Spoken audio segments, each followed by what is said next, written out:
الحمد للہ وحدہ والصلاة والسلام علی من لا نبی بعد اما بعد السلام علیکم ورحمۃ اللہ وبرکاتہ۔ الحمد للہ العزیز، آج ایک مرتبہ پھر جمعہ کا دن ہے۔ مدینہ ابر آلود ہے ماشاءاللہ، صبح سے بارش لگ رہی ہے، اللہ تعالیٰ کی رحمتیں برس رہی ہے۔ اللہ تعالیٰ اس بارش سے ہی جو وبا پھیلی ہے اللہ تو اس کو صاف کر دے، اور ہم سب کو سکون عطا فرما، جتنے بھی مریض ہیں ان کو بھی عطا فرما۔ حضرت شیخ شمیم احمد حفظہ اللہ قطر سے ہر جمعہ کے دن الحمدللہ ہمیں اپنا وقت دیتے ہیں اور قرآن و حدیث کے دائرے میں رہتے ہوئے قرآن کی آیتوں کا مفہوم سمجھاتے ہیں اور احادیث صحیحہ سے ہمیں کچھ فقہ سمجھاتے ہیں۔ اور یہ دو باتوں سمجھانے کے لیے حضرت الشیخ ایک ایسا ٹاپک انتخاب کرتے ہیں جو سب کے لیے ضروری ہے۔ آج کا ٹاپک واقعی بہت ہی اہم ہے۔ شاید کہ میرے پاس ہی اتنے سوالات ہیں کہ دوسروں کو سوالات پوچھنے نہ ملے، لیکن میں سوال نہیں پوچھوں گا اس وقت۔ سب سے پہلے ہم شیخ محترم کے درس کو سمجھیں گے، اپنا کاغذ قلم لیں گے اور نقطے لکھیں گے کہ آج ہم نے کیا سیکھا، اور اس کے بعد اگر اسی ٹاپک پر سوال ہو تو بہت ہی بہتر ہے، ناظرین کرام۔ باقی ہمارے پاس میں اگلا درس بھی ہے انشاءاللہ، ہم اس وقت ہم اپنے جنرل سوالات پوچھ سکتے ہیں۔ اگر واقعی کوئی عام سوال، جنرل سوال بہت ہی ضروری ہے کہ جس سے آپ کو اس وقت تکلیف ہو رہی ہے، جس کو ہم ارجنٹ، کریٹیکل، ایمرجنسی کہتے ہیں، آپ ضرور پوچھ لیجیے۔ شیخ صاحب، میں آپ کو دعوت دیتا ہوں کہ آپ مائک سنبھالیں اور آج کا جو بہترین جو ٹاپک آپ نے انتخاب کیا ہے اس کو جو ہے ہمیں قرآن اور صحیح احادیث سے سمجھائیے۔ جزاک اللہ خیر۔ السلام علیکم ورحمۃ اللہ وبرکاتہ۔ ان الحمد للہ نحمده ونستعینه ونستغفره ونعوذ بالله من شرور انفسنا ومن سيئات اعمالنا، من يهده الله فلا مضل له ومن يضلله فلا هادي له، وأشهد أن لا إله إلا الله وحده لا شريك له، وأشهد أن محمدا عبده ورسوله. أما بعد، فإن خير الحديث كتاب الله، وخير الهدي هدي محمد صلى الله عليه وسلم، وشر الأمور محدثاتها، وكل محدثة بدعة، وكل بدعة ضلالة، وكل ضلالة في النار. أعوذ بالله السميع العليم من الشيطان الرجيم، من همزه ونفخه ونفثه. بسم الله الرحمن الرحيم. يا أيها النبي قل لأزواجك وبناتك ونساء المؤمنين يدنين عليهن من جلابيبهن، ذلك أدنى أن يعرفن فلا يؤذين. وقال تعالى: وإذا سألتموهن متاعا فاسألوهن من وراء حجاب، ذلكم أطهر لقلوبكم وقلوبهن. رب اشرح لي صدري ويسر لي أمري واحلل عقدة من لساني يفقهوا قولي. اللهم صل وسلم على عبدك ورسولك محمد وعلى آله وصحبه أجمعين. محترم برادران اسلام، معزز دوستو، عزت مآب خواتین اسلام، آج جس موضوع کے تحت کچھ باتیں آپ کے سامنے رکھنے کی کوشش کروں گا وہ اسلام اور پردہ ہے۔ اس موضوع کی اہمیت کتاب و سنت پر نظر رکھنے والوں کے سامنے مخفی نہیں ہے، اور خاص طور سے دور حاضر میں جو فتنہ برپا ہے اور معاشرے کے اندر جو فساد رونما ہو چکا ہے، ایسے حالات میں اس موضوع کو سمجھنا اور اس کے مطابق اپنے عمل کو ڈالنا انتہائی ضروری ہے۔ ہمارے سامنے یہ ہونا چاہیے کہ 5 یہ بنیادی حقوق ہیں انسان کے، جس کی اسلام پاسداری کرتا ہے۔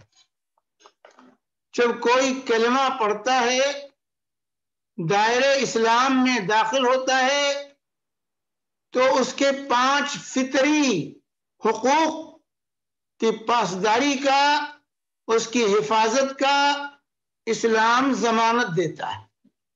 وہ 5 حقوق کیا ہیں؟ دین اور عقیدے کی حفاظت، جان کی حفاظت، عقل کی حفاظت، مال کی حفاظت اور نسل و عزت و آبرو کی حفاظت۔ یہ 5 بنیادی فطری حقوق ہیں جن کا حاصل ہونا ایک انسان کے لیے انتہائی ضروری ہے۔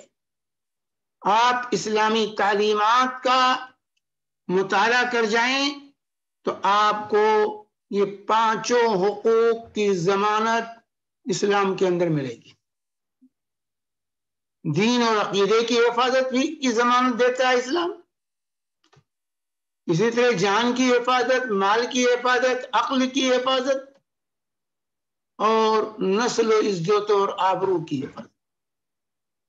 اور یہ ہر صحیح انسان کے دل کی آواز ہوتی ہے، یہ فطرت کی آواز ہے، انسانی فطرت اس کا مطالبہ کرتی ہے کہ یہ 5 حقوق اسے حاصل رہیں، اس پر کوئی ڈاکہ نہ ڈالے۔ انشاءاللہ اس موضوع پر تفصیلی گفتگو کسی موقع پر ہوگی۔ تو ان 5 حقوق میں سے ایک حق ہے نسل کی حفاظت، عزت اور آبرو کی حفاظت۔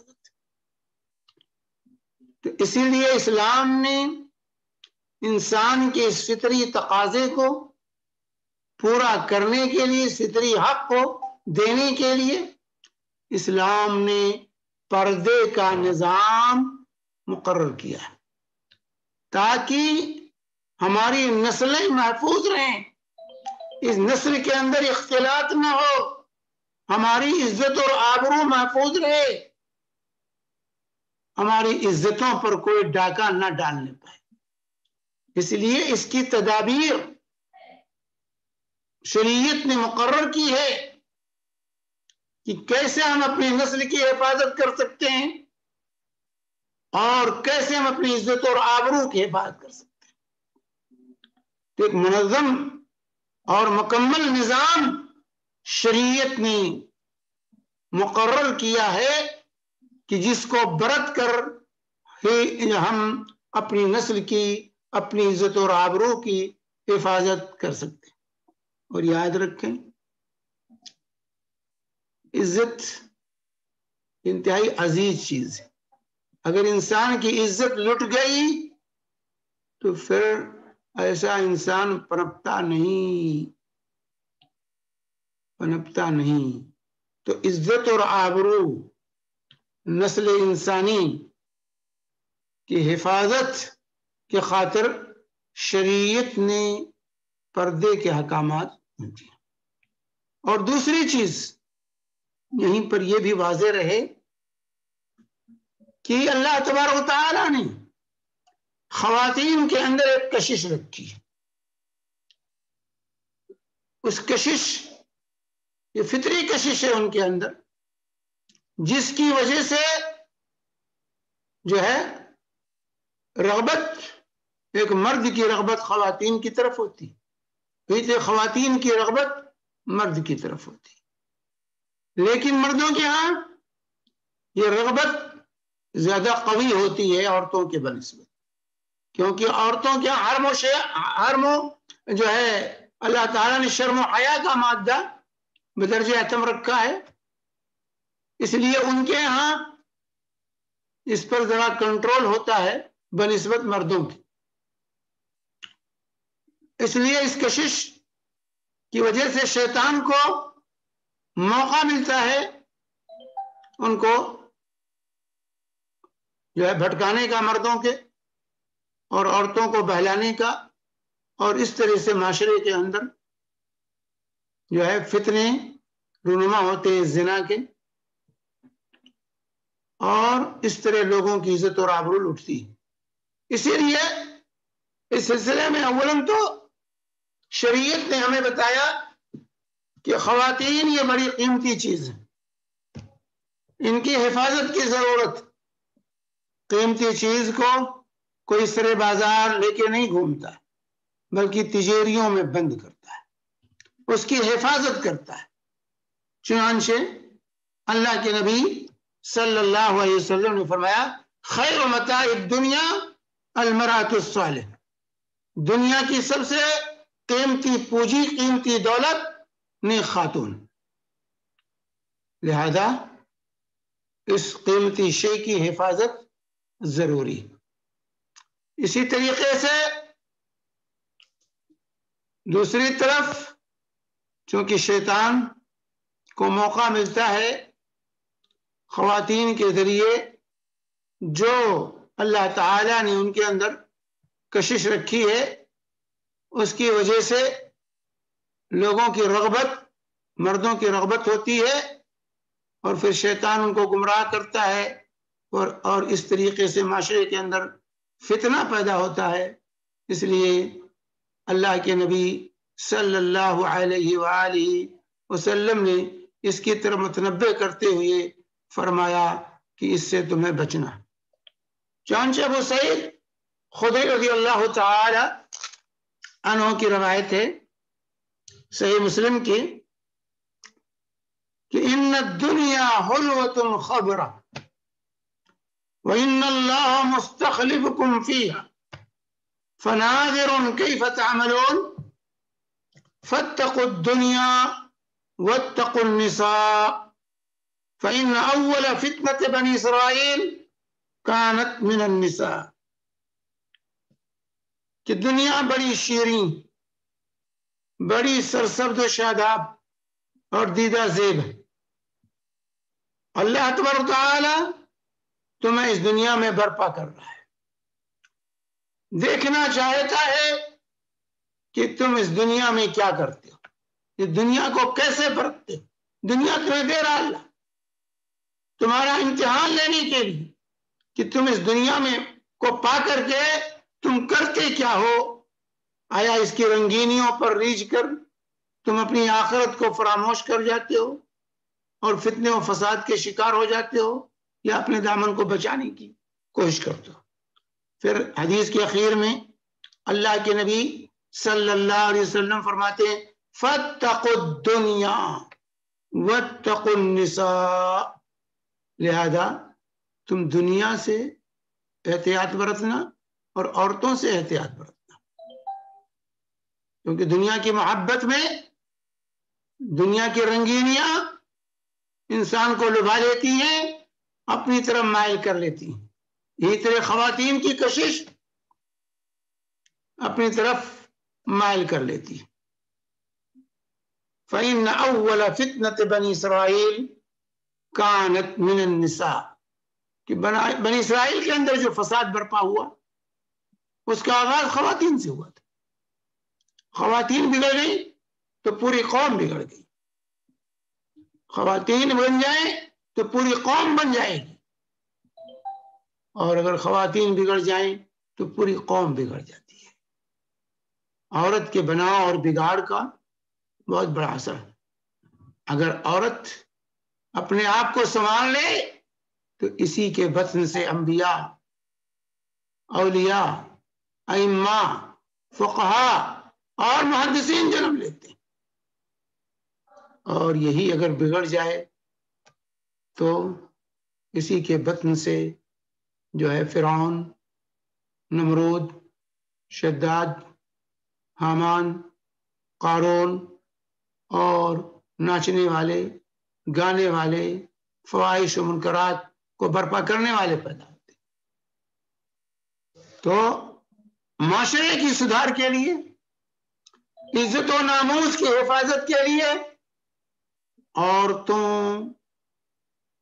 کا سدھرنا، ان کا صحیح راستے پر ہونا اور ان کی حفاظت کرنی یہ انتہائی ضروری ہے۔ ان کے ذریعے سے شیطان لوگوں کا شکار کرتا ہے۔ اسی طریقے سے جو خواتین کی تاثیر ہوتی ہے اس کو ذکر کرتے ہوئے اللہ کے نبی صلی اللہ علیہ وسلم نے فرمایا، یہ صحیح بخاری و مسلم کی متفق علیہ روایت ہے، ما رأيت من ناقصات عقل و دین اذهب للب الرجل الحازم منکن، کہ عقل مند انسان کی عقل و خرد کو معروف کرنے والی عورتوں سے بڑھ کر کسی کو نہیں دیکھا۔ عورتوں کے چکر میں آ کر کے عقل و خرد کے مالک لوگ جو ہے برباد ہو جاتے ہیں۔ اس لیے اللہ کے نبی صلی اللہ علیہ وسلم نے مطلب بے فرمایا ہے۔ اور اسی طرح اللہ کے نبی صلی اللہ علیہ وسلم نے فرمایا،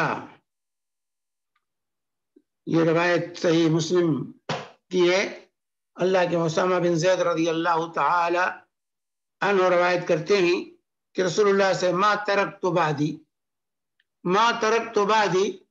فتنة اضر علی الرجال من النساء، اللہ کے بھی فرماتے ہیں کہ میں نے اپنے بعد عورتوں سے بڑھ کر کوئی امتحان مردوں کے لیے نہیں چھوڑا۔ کوئی امتحان مردوں سے کے لیے نہیں چھوڑا ہے، عورتیں امتحان، ان کے چکر میں آ کر کے انسان اپنی دنیا اور آخرت برباد کرتا ہے۔ اس لیے ہوشیار رہنے کی ضرورت ہے۔ اور اسی طریقے سے آل عمران میں اللہ تبارک و تعالیٰ کا ارشاد ہے، زُيِّنَ لِلنَّاسِ حُبُّ الشَّهَوَاتِ مِنَ النِّسَاءِ وَالْبَنِينَ والقناطير المقنطرة من الذهب والفضة والخيل المسومة والأنعام والحرث ذلك متاع الحياة الدنيا والله عنده حسن المآب۔ یہاں اللہ تعالی انسانی فطرت میں جو چیزیں برچ بس گئی ہیں اس کو ذکر کرتے فرماتا ہے کہ لوگوں کے لیے شہوت کی محبت، خواہشات کی محبت، عورتوں کی خواہش، اولاد کی خواہش، مال و دولت کی خواہش، سونے اور چاندی، نشاندہدہ گھوڑوں کی خواہش، چوپانے کی خواہش، کھیتی باڑی کی خواہش، یہ رچ بس گئی ہے لوگوں کے دل و دماغ میں۔ اس کے بعد فرمایا ذالک متاع الحیات الدنیا، یہ دنیاوی زندگی کا ساز و سامان ہے، واللہ عنده حسن المآب، اللہ کے پاس بہترین انجام۔ تو اس طریقے سے ایک طرف تو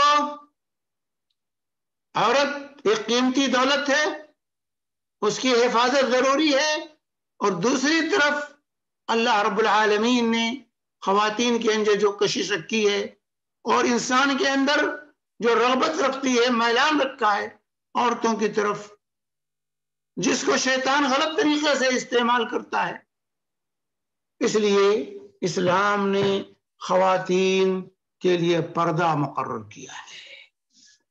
پردے کا نظام مقرر کیا ہے، ان تمام تدبیرات کے ساتھ زنا کے حدود اور وہ تمام چیزیں، زنا کی حرمت اور اس کے حدود، کسی کے گھر آنے جانے کے آداب، ان تمام شادی بیاہ کے احکام، یہ تمام اسی لیے مشروع کیے گئے ہیں تاکہ جو ہے ہماری عزت اور آبرو محفوظ رہے، ہماری خواتین حفظ و امان میں رہیں، ان پر کوئی ڈاکہ نہ ڈال سکے، ان کے عزت و ناموس سے کوئی نہ کھیل سکے۔ تو اس طریقے سے اسلام نے نظام مقرر کیا۔ چنانچہ اللہ تبارک و تعالی نے پردے کے احکامات کو جاری کرتے ہوئے پہلی چیز اللہ نے مرد و خواتین دونوں کو اپنی نگاہوں کو نیچے رکھنے کا حکم فرمایا، اپنی نگاہوں کو نیچے رکھنے کا حکم فرمایا، دوسروں پر جو ہے نگاہ نہ اٹھائیں، گھور گھور کر کسی کو نہ دیکھیں۔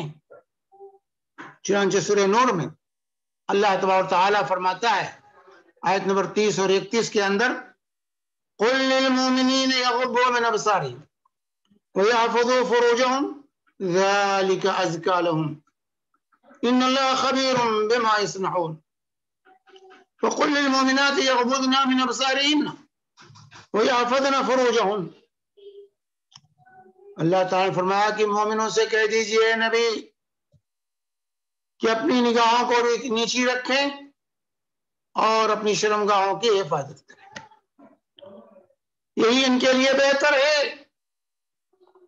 اور اسی طرح اللہ نے فرمایا وَقُلْ لِلْمُؤْمِنَاتِ يَغْضُضْنَ مِنْ أَبْصَارِهِنَّ، مومنہ خواتین کو بھی حکم دیں کہ وہ اپنی نگاہیں نیچی رکھیں، وَيَحْفَظْنَ فُرُوجَهُنَّ، اور اپنی شرمگاہوں کی حفاظت کریں۔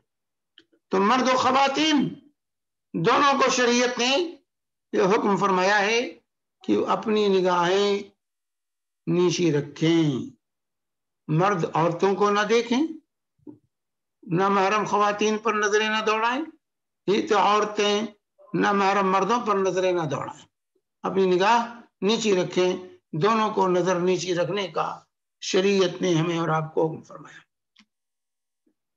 چنانچہ جریر بن عبداللہ رضی اللہ عنہما روایت کرتے ہیں کہ سألت رسول اللہ صلی اللہ علیہ وسلم عن نظر الفجأة فقال اصرف بصرك، صحیح مسلم کی حدیث ہے۔ حضرت جریر بن عبداللہ کہتے ہیں کہ میں نے رسول پاک صلی اللہ علیہ وآلہ وسلم سے سوال کیا کہ اچانک اگر نگاہ پڑ جائے کسی عورت پر یا کسی مرد پر، اچانک نظر پڑ جائے تو کیا کیا جائے؟ تو کہا اصرف بصرک، اپنی نگاہ فوراً پھیر لو۔ اچانک نگاہ پڑ گئی تو اپنی نگاہ فوراً پھیر لو، یہ ضروری قرار دیا اللہ کے نبی صلی اللہ علیہ وسلم۔ اور اسی طریقے سے بریدہ رضی اللہ تعالیٰ عنہ کی روایت ہے، یہ روایت ابو داؤد ترمذی وغیرہ کی ہے۔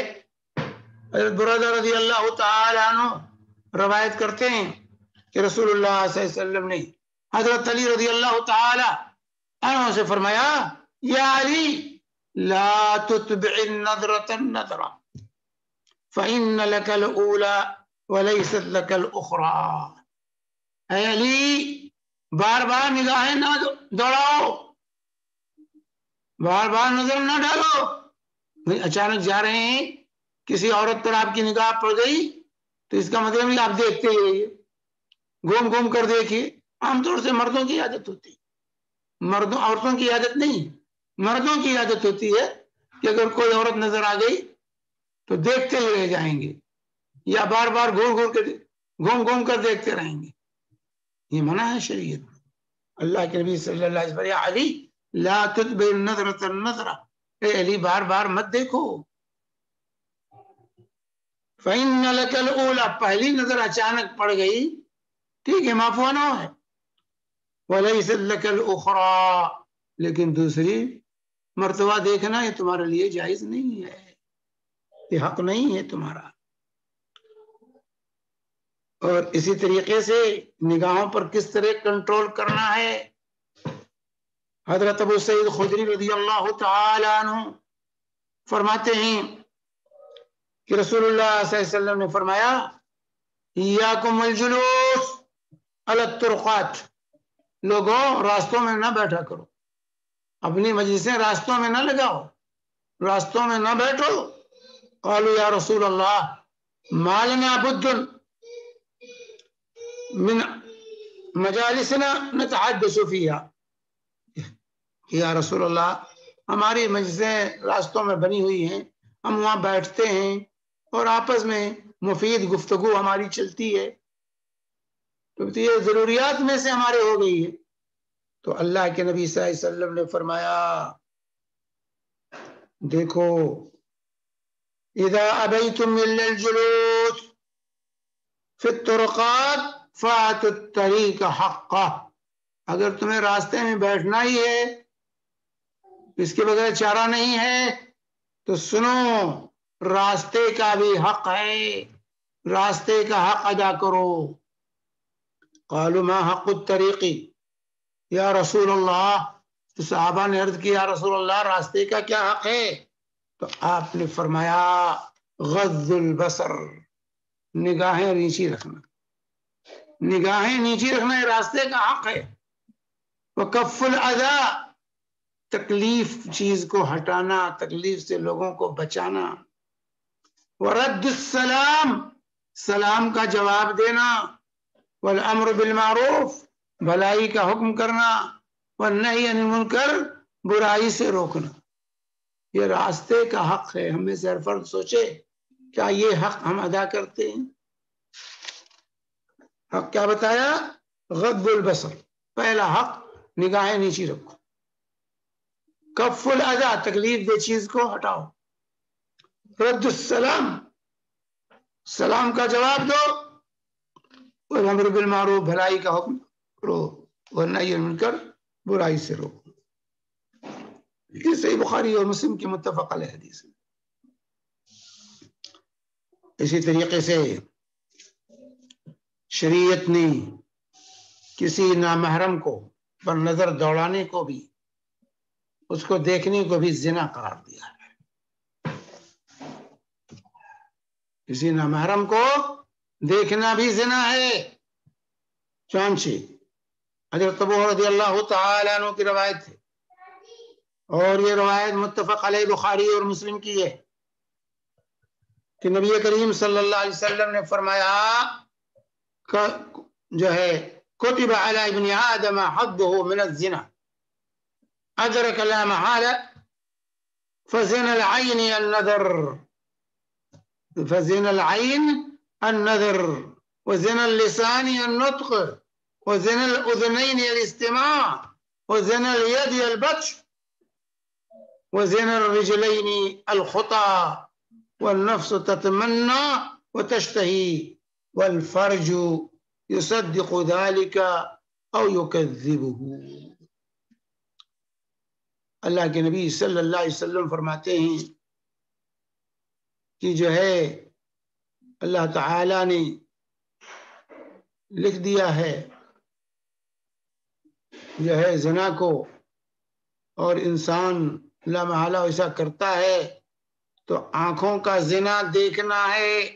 آپ نے فرمایا فزنا العین النظر، آنکھ کا زنا کسی نامحرم کو دیکھنا، اس پر نظر دوڑانا، یہ بھی زنا ہے۔ وزنا اللسان النطق، زبان بھی زنا کرتی ہے، اس طرح کی گفتگو کرنا۔ آج تو موبائل، واٹس ایپ، ٹیلی فون پر مرد اور خواتین کوئی احتیاط نہیں کرتے، کس کی الٹی سیدھی باتیں کرتے۔ وزنا الاذنین، تو آنکھوں کا زنا آج عام ہے، ٹی وی پر، فیس بک پر، اور اسی طریقے سے جو ہے واٹس ایپ پر، یہ عام بیماری ہے۔ اور اسی طرح راستے میں چلتے پھرتے بھی، حقیقت میں بھی اور وسائل کے ذریعے بھی۔ کانوں کا زنا سننا ہے، اس طرح کی باتوں کا، فحش باتوں کا سننا، یہ کان کا زنا ہے۔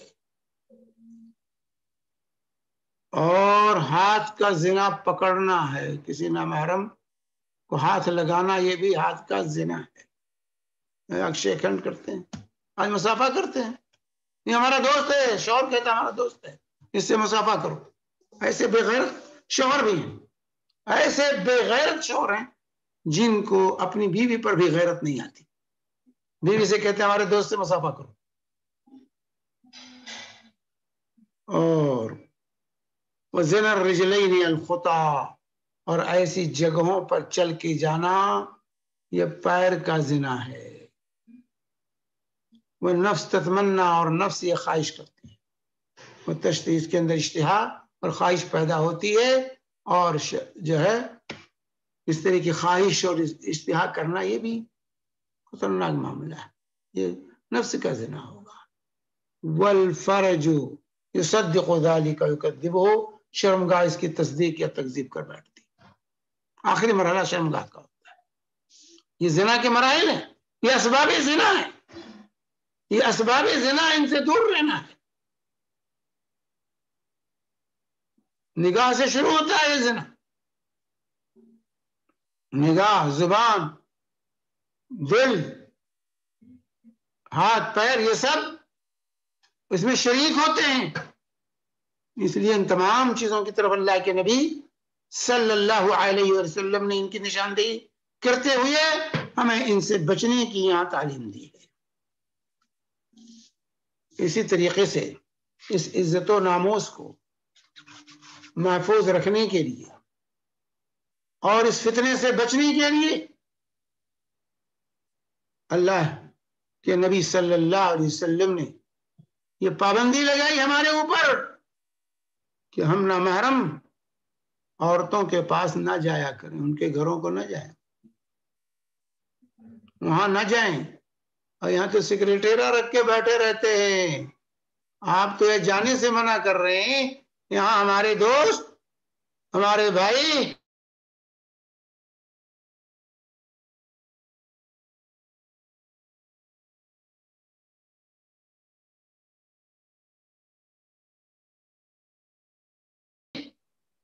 سیکریٹریہ رکھتے ہیں. اللہ عقبہ بن عامر نے فرمایا ایاکم والدخول علی النساء, کہ خبردار خبردار نامحرم عورتوں کے پاس مت جایا کرو, نامحرم خواتین کے پاس مت جایا کرو. فقال رجل من الانصار, تو انصار میں سے ایک شخص نے عرض کیا یا رسول اللہ ارائیت الحموا, یا رسول اللہ بتائیے یہ شوہر کے بھائیوں کا, شوہر کے بھتیجوں کا, اس کے بھانجوں کا کیا حکم ہے؟ کیا بھائی جو ہے شوہر کا بھائی اپنی بھاوج کے پاس جا سکتا ہے تنہائی میں؟ کیا شوہر کے بھتیجے اور بھانجے کھلے عام آ سکتے ہیں اس کی بیوی کے پاس؟ یہ پوچھا صحابہ نے. تو اللہ کے نبی صلی اللہ علیہ وسلم نے فرمایا الحم الموت, الحم الموت, دیور جیٹھ شوہر کے بھانجے بھتیجے یہ اس کی بیوی کے لیے موت کے مترادف. یعنی جس طرح موت سے بچنا ہے, دور بھاگتا ہے انسان, اسی طرح ان لوگوں سے ایک خاتون کو دور رہنا, اور ان لوگوں کو ایسی خواتین سے دور رہنا. اندازہ لگائیے, اندازہ لگائیے کیا حکم ہے میرے بھائیوں. اور آج ہمارا معاشرہ کس قدر تباہی میں گرفتار ہے. آج بھاؤ سے مذاق کیا جاتا ہے, ممانی سے لوگ مذاق کرتے ہیں, کوئی پردہ نہیں, کوئی جھجک نہیں محسوس کی جاتی ہے. دھڑلے کے ساتھ گھر میں آنا جانا ہوتا ہے, کوئی جھجک نہیں محسوس کی جاتی. اللہ کے نبی صلی اللہ علیہ وسلم فرماتا ہے الحم والموت, عورت کے لیے اس کا جیٹھ, اس کا دیور, اس کے شوہر کے بھانجے بھتیجے یہ سب موت کے مترادف ہیں, ان سے دور رہنا. آج تو کوئی خاتون پردہ کرنا چاہیے, کہاں بھائی سے کہ میرا بھائی ہے, اس سے کیا تم پردہ کرنا, یہ تو میرا بھتیجا ہے, یہ تو میرا بھانجا ہے. میرے بھائی ایک جائی طرز معاشرت نے ہم پر قیامت ڈھائی. تو الحم الموت، یہ موت کے مترادف ہیں، ان سے دور رہنا. یہ بخاری اور مسلم کی متفق علیہ روایت ہے، یہ ادھر ادھر کی روایت نہیں، یہ بخاری مسلم کی متفق علیہ حدیث.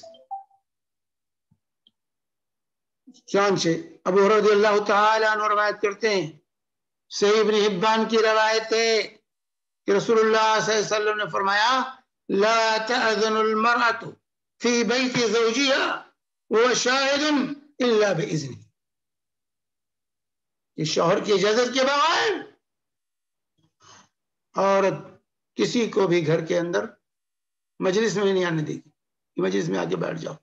عورت تنہا ہے، گھر میں نہیں ہے، اور شوہر اس کا اور مجلس کھول دے کے آ کے بیٹھو مجلس میں، نہیں.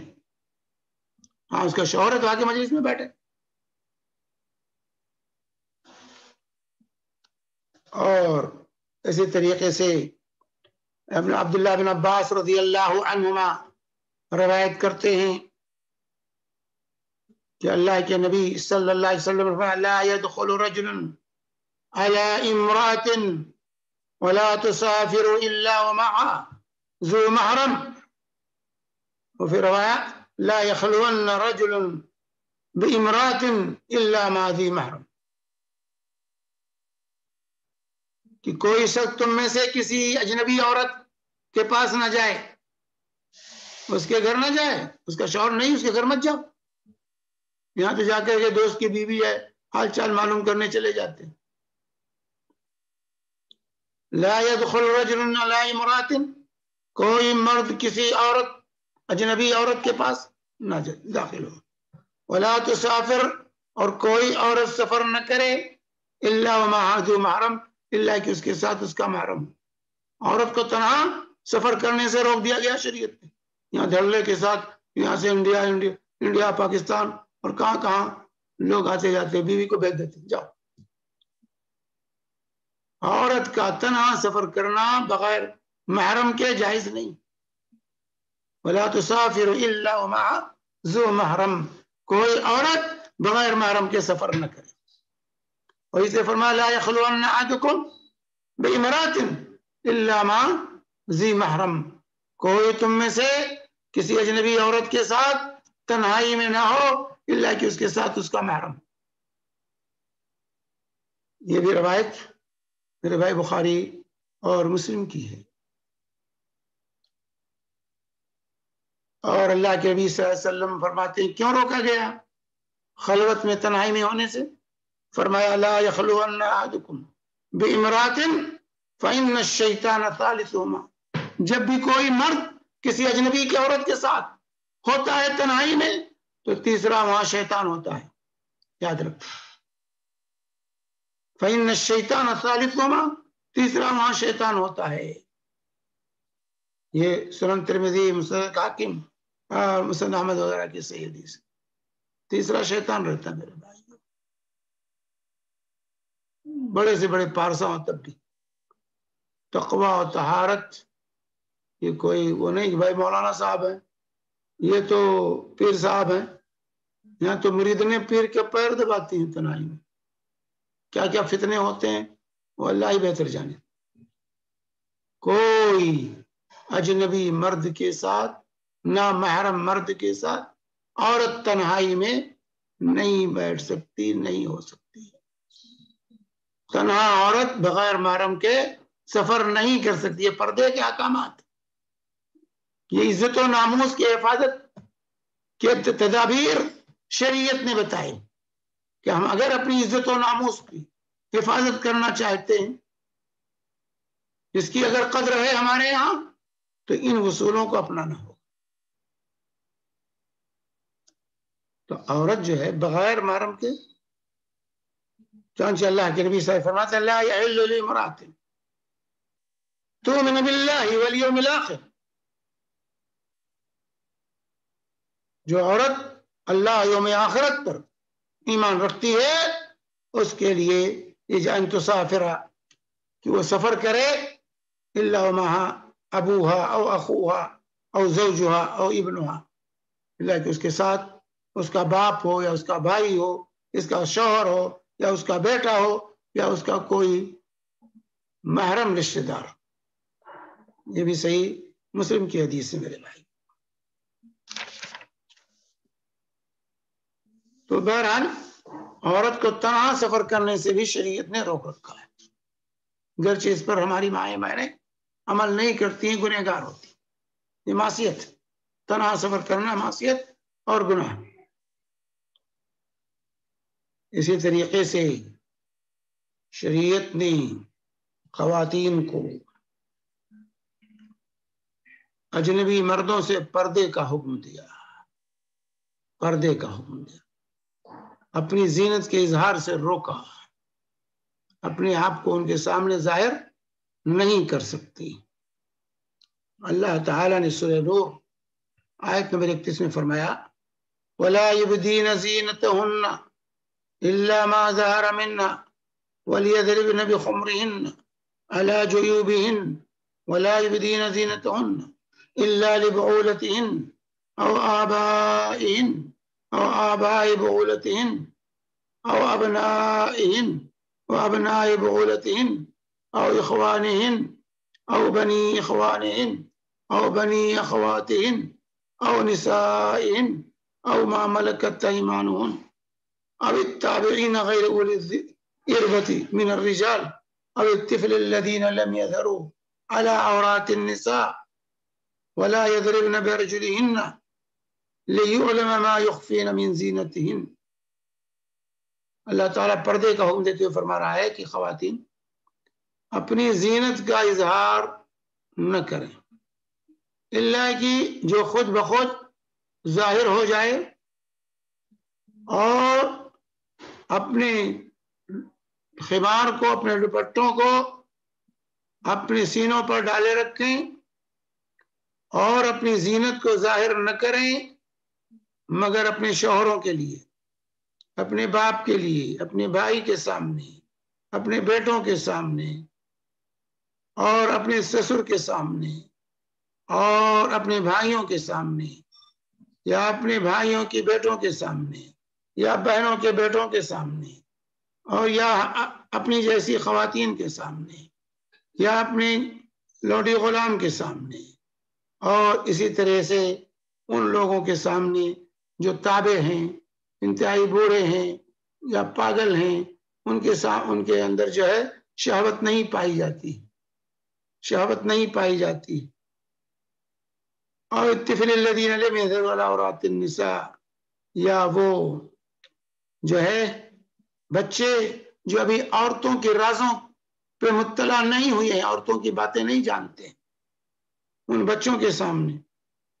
اور پھر فرمایا یا اپنی جیسی خواتین کے سامنے وَلَا يَضْرِبْنَ بِأَرْجُلِهِنَّ لِيُعْلَمَ مَا يُخْفِينَ مِنْ زِينَتِهِنَّ، اور جب چلیں تو اپنے پیروں کو پٹخ کے نہ چلیں کہ ان کے زیوروں کی جھنکار لوگوں کے کانوں میں پہنچ جائے، آواز باہر. آج تو عورت چلتی جو گھوڑا دوڑا ہو جا رہا، پہلے سمجھ جاتے ہیں لوگ کہ کوئی عورت کی حدر سے جا رہی ہے. وہ ہل والی جو چپل اور جو ہے سینڈل پہنتی ہیں عورتیں، تو ایسے کھٹ کھٹ کھٹ کھٹ چلتی ہیں جیسے گھوڑا دوڑتا جا رہا ہے. جس کو نہ پتا اس کو پتا چل جاتا ہے کوئی عورت جا رہی. چال کو بھی چھپانے کا اللہ تعالیٰ حکم دے رہا ہے کہ خواتین اپنی چال کو چھپائیں، کسی کو آواز نہ پہنچے، چلنے کی آواز نہ پہنچے. یہ ہے پردے کا حکم. یہ یہاں ان جن کے سامنے عورت اپنے زیب و زینت کا اظہار کر سکتی ہے حدود کے اندر دائرے میں رہتے ہوئے، ان کا یہاں پر اللہ تعالیٰ نے ان آیات میں، اس آیت کے اندر ذکر کیا ہے. اس کے علاوہ اور مردوں کے سامنے عورت اپنے زینت کا اظہار نہیں کر سکتی ہے. تو یہاں پر اس آیت کو سمجھنے کی ضرورت ہے. اس کو سمجھنے میں لوگوں نے غلطی کی. اس آیت کریمہ یہاں ایک تو زینت ہے، زینت کے اظہار سے روکا گیا ہے. زینت کیا ہے؟ اور حضر ما ظہر منہا کا کہ جو خود بخود ظاہر ہو جائے، اور اسی طرح کہا کہ خمار کو اپنے جیب پر ڈال لے سینے پر ڈال لیں،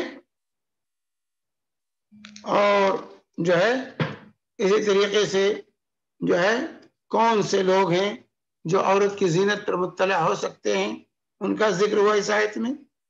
اور اسی طریقے سے عورت کو پیر پٹخ کر چلنے سے منع کیا گیا تاکہ عورت کے جانے کا، اس کے زیورات کا جو ہے اظہار نہ ہونے پائے، اس کی زینت ظاہر نہ ہونے پائے. تو زینت کپڑا جو ہے، لباس یہ زینت ہے، زیورات یہ زینت ہے، اور وہ تمام چیزیں جس سے عورت زینت اختیار کرتی ہے، میک اپ کرتی ہے، مزین ہوتی ہے، اپنے ہونٹوں پر، اپنے کانوں میں، اپنے چہرے پر جو ہے، اور جو ہے جو رنگ روغن لگاتی ہے، یہ تمام چیزیں زینت میں شامل ہیں. تو ان تمام چیزوں کو ظاہر کرنا، سرما ہے، کاجل ہے، سب زینت ہے. زینت کو ظاہر کرنے سے منع کیا. جب زینت کو ظاہر نہیں کر سکتی تو محل زینت کیسے ظاہر کرے گی؟ زینت ظاہر کرنے سے منع کیا گیا. اس کا بنیادی مطلب ہے کہ محل زینت بدرجہ اولا ظاہر نہیں کر سکتی. جب زینت نہیں ظاہر کر سکتی تو جو زینت کی جگہ ہے، جہاں یہ زینت کی چیزیں استعمال ہوتی ہیں، ان مقامات کو بھی ظاہر کرنا غیر مردوں کے سامنے جائز نہ ہوگا. ما ظہر منہا، جو خود بخود ظاہر ہو جائے. بہت سے لوگ کہتے نہیں اسے چہرہ مراد ہے، چہرہ اور ہتھیلی مراد ہے. عورت چہرہ اور ہتھیلی کھول کر چل سکتی ہے غیر مردوں کے ساتھ. عام طور سے لوگ یہ گمراہی پیدا کرتے ہیں اور یہ معنی پہناتے ہیں ما ظہر منہا. یہاں ظاہر کرنا نہیں ہے، جو خود بخود ظاہر ہو جائے، جو خود بخود ظاہر ہو جائے. کہ جو خود بخود ظاہر ہو جانے میں جیسے ابایا ہے، ابایا کو کہاں چھپائے گی عورت؟ بھائی برقع نقاب جو لے گی اس کے اوپر کو کہاں سے چھپائے گی؟ وہ ظاہر ہے، اس کو چھپا نہیں سکتی عورت، وہ معفو نہ ہے. تو یہی ابایا اور چادر اور جو پردے کے لیے نقاب، برقع، یہ ما ظہر منہا سے ایک تو مراد یہ ہے. جیسا کہ حافظ ابن کثیر نے تفسیر ابن کثیر کے اندر تفسیر بیان کی. اور اسی طریقے سے ما ظہر منہا جو حضرت عبداللہ بن مسعود رضی اللہ تعالی انہوں نے تفسیر بیان کی، ما ظہر منہا جو خود بخود ظاہر ہو جائے. یعنی عورت چل رہی ہے، اچانک ہوا چلی، کپڑا اٹھ گیا، کوئی زینت اس کی نظر آ گئی، تو یہ ما ظہر منہا میں کہ خود بخود نظر آ جائے. ہوا تیز چل رہی تھی، کہیں پردہ اٹھ گیا، ہٹ گیا، چادر ہٹ گئی جسم سے اور نظر آ گیا اندر کا کپڑا، تو زینت کی چیزیں، تو اس میں یہ معفو نہ ہے. یہ ہے معنی ما ظہر منہا کا. ما ظہر منہا کا معنی یہ ہے، یہ معنی نہیں ہے کہ ہتھیلی اور چہرہ عورتیں کھول کے چلیں گی. اسی طریقے سے جو ہے یہاں پر جو ہے اللہ تبارک و تعالیٰ جو ہے تشریح چکی اس حدیث پاک کی، آپ کے جو ہے آیت کریمہ کی، کہ جو ہے اپنے پیروں کو پٹک کے نہیں چلنا ہے. اور اسی طریقے سے جو ہے جن سے نکاح ہمیشہ کے لیے حرام ہے، جن سے نکاح ہمیشہ کے لیے حرام ہے ان سے پردہ نہیں، اور جن سے نکاح کسی بھی مرحلے میں جائز ہے ان سے پردہ ہے. اسی لیے ایک عورت کا اس کی بہنوئی سے پردہ ہے، عورت کا اس کی بہنوئی سے، بہن کے شوہر سے پردہ ہے. یہاں عورتیں اپنے بہنوئیوں سے پردہ نہیں کرتی. بہن کا انتقال ہو جائے یا طلاق ہو جائے، شادی جائز ہے. جس سے کسی بھی مرحلے میں نکاح جائز ہے اس سے شریعت نے پردے کو واجب قرار دیا ہے. اس لیے بہنوئی سے شرعاً پردہ ہے، یہ واضح ہونا چاہیے. صرف پردہ ان سے نہیں ہے جس سے نکاح ہمیشہ کے لیے حرام ہے. بھائی ہے، باپ ہے، بیٹا ہے، اس عورت کا اپنا بھتیجا ہے، اپنا بھانجا ہے، اس سے نکاح ہمیشہ کے لیے حرام ہے. چچا ہے، اس سے نکاح حرام ہے. سسر ہے، ہمیشہ حرام ہے، چاہے طلاق بھی ہو جائے تب بھی سسر شادی نہیں کر سکتا اپنی بہو سے. بیٹے نے طلاق دے دی تو اس کا باپ یعنی سسر جو ہے وہ اپنی بہو سے شادی نہیں کر سکتا، ہمیشہ کے لیے حرام، سسر ہمیشہ کے لیے حرام، طلاق ہو جائے تب بھی وہ محارم میں سے، وفات ہو جائے تب بھی وہ محارم میں سے، یہ محرمات ابدیہ، یہ واضح ہونا چاہیے۔ اسی طریقے سے عورت کو اپنی پڈلیاں، اپنے قدم، اس کو بھی چھپا کے رکھنا ہے۔ آج کل قدم نہیں چھپاتی عورتیں، کھلی ہوئی سینڈل پہن کے نکلتی، موزے بھی نہیں استعمال کرتی تاکہ قدم کی سفیدی غیر مردوں کو نظر آئے، اور سینڈل بھی پہنیں گی تو دیدہ زیب پہنیں گی، رنگین پہنیں گی تاکہ لوگوں کی نگاہیں ان کی طرف اٹھیں، ان کی سینڈل کو، ان کی چپل کو لوگ دیکھیں۔ تو پڈلیاں آج کھلی رہتی ہیں، آج پورا جسم کھلا رہتا ہے۔ اللہ کے نبی صلی اللہ علیہ وسلم فرماتے ہیں، حضرت عبداللہ بن عمر رضی اللہ عنہما راوی ہیں کہ اللہ کے نبی صلی اللہ علیہ وسلم نے فرمایا، من جر ثوبہ خیلا لا ينظر اللہ الیہ یوم القیامہ، جو شخص اپنے کپڑے گھسیٹ کر چلتا ہے اللہ تعالی قیامت کے دن اس پر نظر رحمت نہیں فرمائے گا۔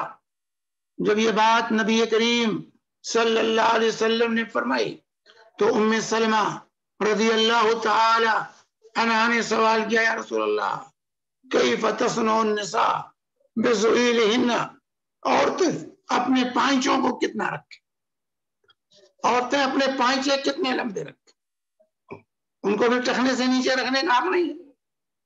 تو اللہ کے نبی صلی اللہ علیہ وسلم نے فرمایا، عورتوں کا معاملہ الگ ہے، یقین شبرا، عورتیں اپنے پائنچے ایک بالشت ٹخنے سے نیچے رکھیں، ایک بالشت ٹخنے سے نیچے شلوار کا جو ہے پائنچا ہونا چاہیے، ایک بالشت نیچے تک، عبایا ایک بالشت نیچے تک،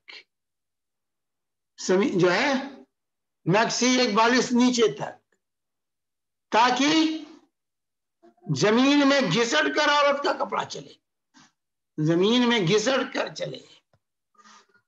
یرخین شبرا، ایک بالش ٹخنے سے نیچے ہو کپڑا۔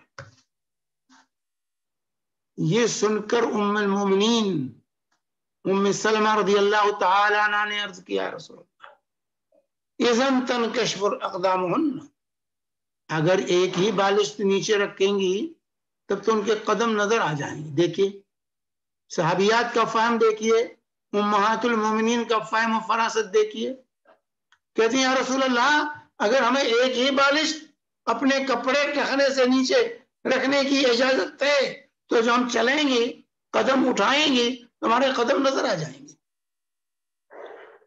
تو اللہ کے نبی صلی اللہ علیہ وسلم کیا فرمایا، فَيُرْخِينَ ذِرَاعًا، اگر یہ بات ہے تو عورتیں ایک ہاتھ ہی ہے یہاں سے لے کر یہاں، ایک ہاتھ ٹخنے سے نیچے رکھے۔ یہ اسلام کی تعلیم میرے بھائی، یہ نسائی، ابو داؤد، ترمذی، ابن ماجہ، مسند احمد کی صحیح حدیث۔ کہاں ہماری مائیں بہنیں اللہ کے کیا جواب دیں گی؟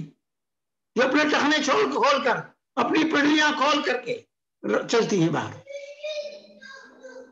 اپنے حسن کی زیبائش کر، اپنے حسن و زیبائش کی کم جو ہے نمائش کرتی ہیں۔ اللہ کیا کیا جواب دیں گی؟ یہ سوچنے کا مقام ہے۔ عورتوں کا کپڑا ٹخنے سے کم ایک بالش نیچے، کم از کم ایک بالش نیچے ہو، تاکہ اس کا چلے تو پیر بھی نظر نہ آئے، اس کے پیر بھی نہیں دیکھ سکتا۔ چھ جائے کہ آپ جو ہے بغیر موزہ پہنے ہوئے بھی سینڈلیں پہن کر باہر نکلتی ہیں اور کھٹ کھٹ کھٹ گھوڑوں کی طرح دوڑتی ہیں۔ اللہ کیا جواب دیں گی عورتیں؟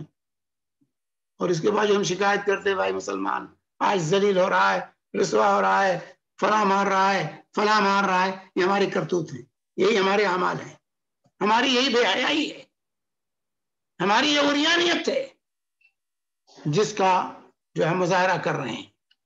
ہم نبی کے امتی ہیں، نبی کے ناموس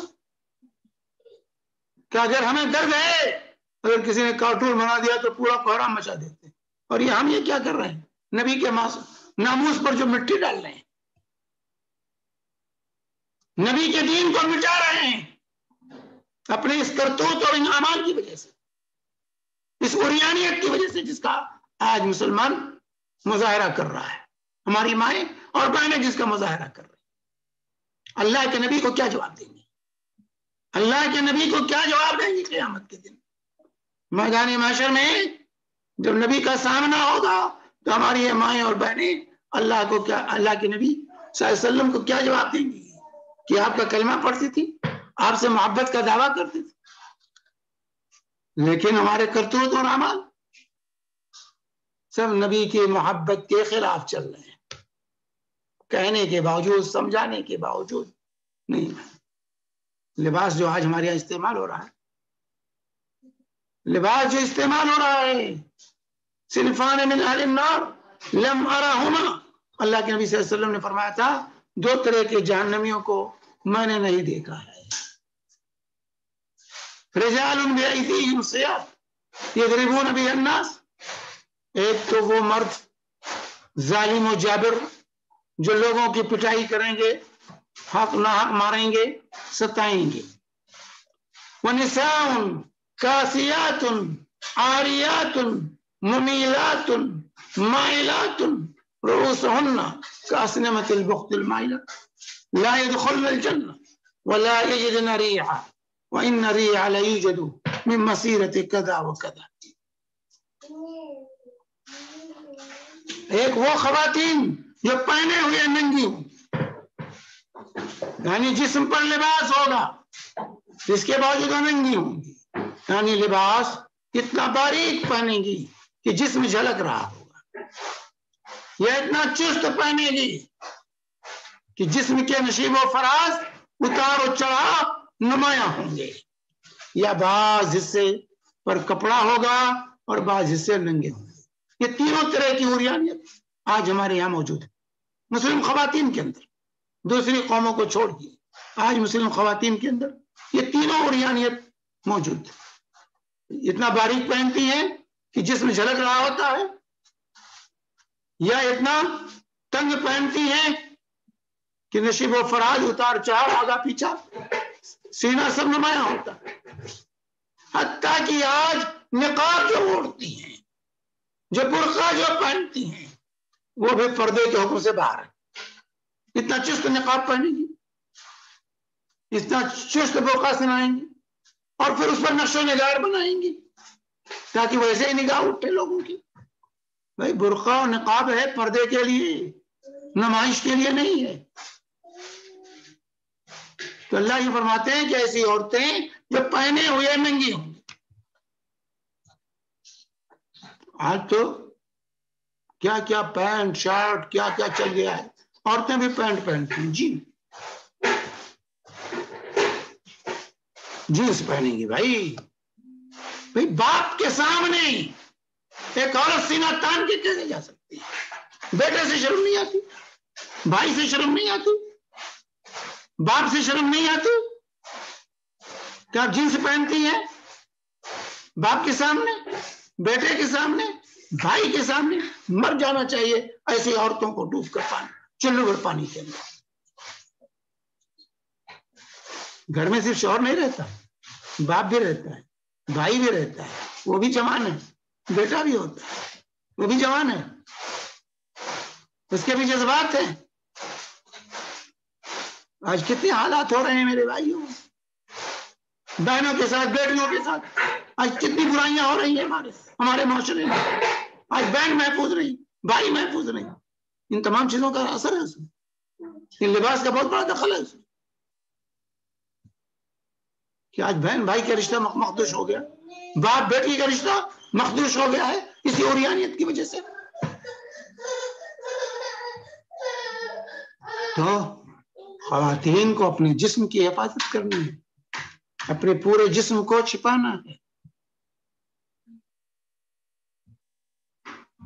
تو اللہ کے بھی فرمایا نساء کاسیات عاریات، پہنے ہوئے ننگی ہوں۔ پہنے ہوئے ہوں گی، ننگی ہوں گی. رؤوسہن کا اسنمۃ البخت المائل، ان کے سر جو ہے اونٹ کے کوہان کی طرح اٹھے ہوئے ہوں گے، یعنی جوڑے ایسے بنائیں گی، بالوں کا اسٹائل ایسے بنائیں گے، اوپر لے جا کے جمع کریں گی کہ ان کا سر بڑا نظر آئے گا، معلوم ہوتا ہے تاج رکھا ہوا ہے سر. اونٹ کی کوہان کی طرف کے سر اٹھے ہوئے ہوں گے. آج بالوں کا اسٹائل ہی چل رہا ہے. نقاب پہنے گی پھر بھی اس کے نیچے جو ہے وہ بالوں کی اسٹائل ویسے ادھر لٹک رہا ہے، ادھر لٹک رہا ہے. اللہ کے نبی صلی اللہ علیہ وسلم مائلات ممیلات، اٹک مٹک کے چلنے والی ہوں گی، یعنی ان کی چالوں کے اندر لہر ہوگا، اٹک مٹک کے چلیں گی.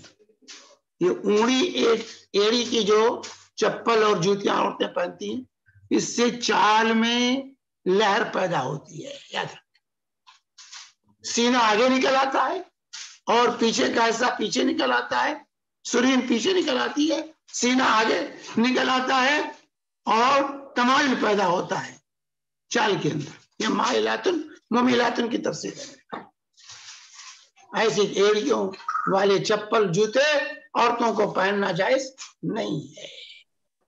ممیلات مائلات رؤوسہن کاسنمۃ البخت المائلہ لن يدخلن الجنہ، ایسی عورتیں ہرگز ہرگز جنت میں نہیں داخل ہوں گی. ولا یجدن ریحا، داخل ہونا تو دور کی بات آپ فرماتے ہیں، جنت کی خوشبو بھی ان کو نہیں ملے گی، جنت کی خوشبو بھی ان کو نہیں ملے گی. وَإِنَّ رِيحَهَا لَيُوجَدُ مِن مَسِيرَةِ كَذَا وَكَذَا، حالانکہ جنت کی خوشبو بہت دور سے آتی، بہت دور سے محسوس ہوتی ہے. اب اندازہ لگائیں میرے بھائی، ہماری مائیں اور بہنیں سوچیں، اور وہ حضرات سوچیں کہ اپنی بیٹیوں کو، اپنی بہنوں کو، اپنی بیویوں کو ایسا لباس پہناتے، ایسا لباس جو لوگ پہناتے ہیں وہ سوچیں، سوچیں کہ اللہ کے یہاں کیا جواب دیں گے، ہماری مائیں اور بہنیں کیا جواب دیں گی. شریعت کو آج ہمارے معاشرے میں کس قدر پامال کیا. ہم دوسروں کہتے ہیں، دوسرے لوگ قرآن کا مذاق اڑاتے ہیں، نبی کا مذاق اڑاتے ہیں، ہم کتنا اپنے کرتوت اور اپنے اعمال سے اللہ اور رسول کا، قرآن و حدیث کا مذاق اڑاتے ہیں میرے بھائیوں. اس پر ہماری نگاہ نہیں جاتی. ہم مذاق اڑائیں تو کوئی بات نہیں، دوسرا مذاق اڑائے تو جرم ہے. اس لیے کہ ہم کلمہ پڑھتے ہیں سے ہم جو چاہیں کریں. ہم یہ سمجھتے ہیں ہم کلمہ پڑھ کے جو چاہیں کریں کوئی بات نہیں، لیکن دوسرے نہ کریں.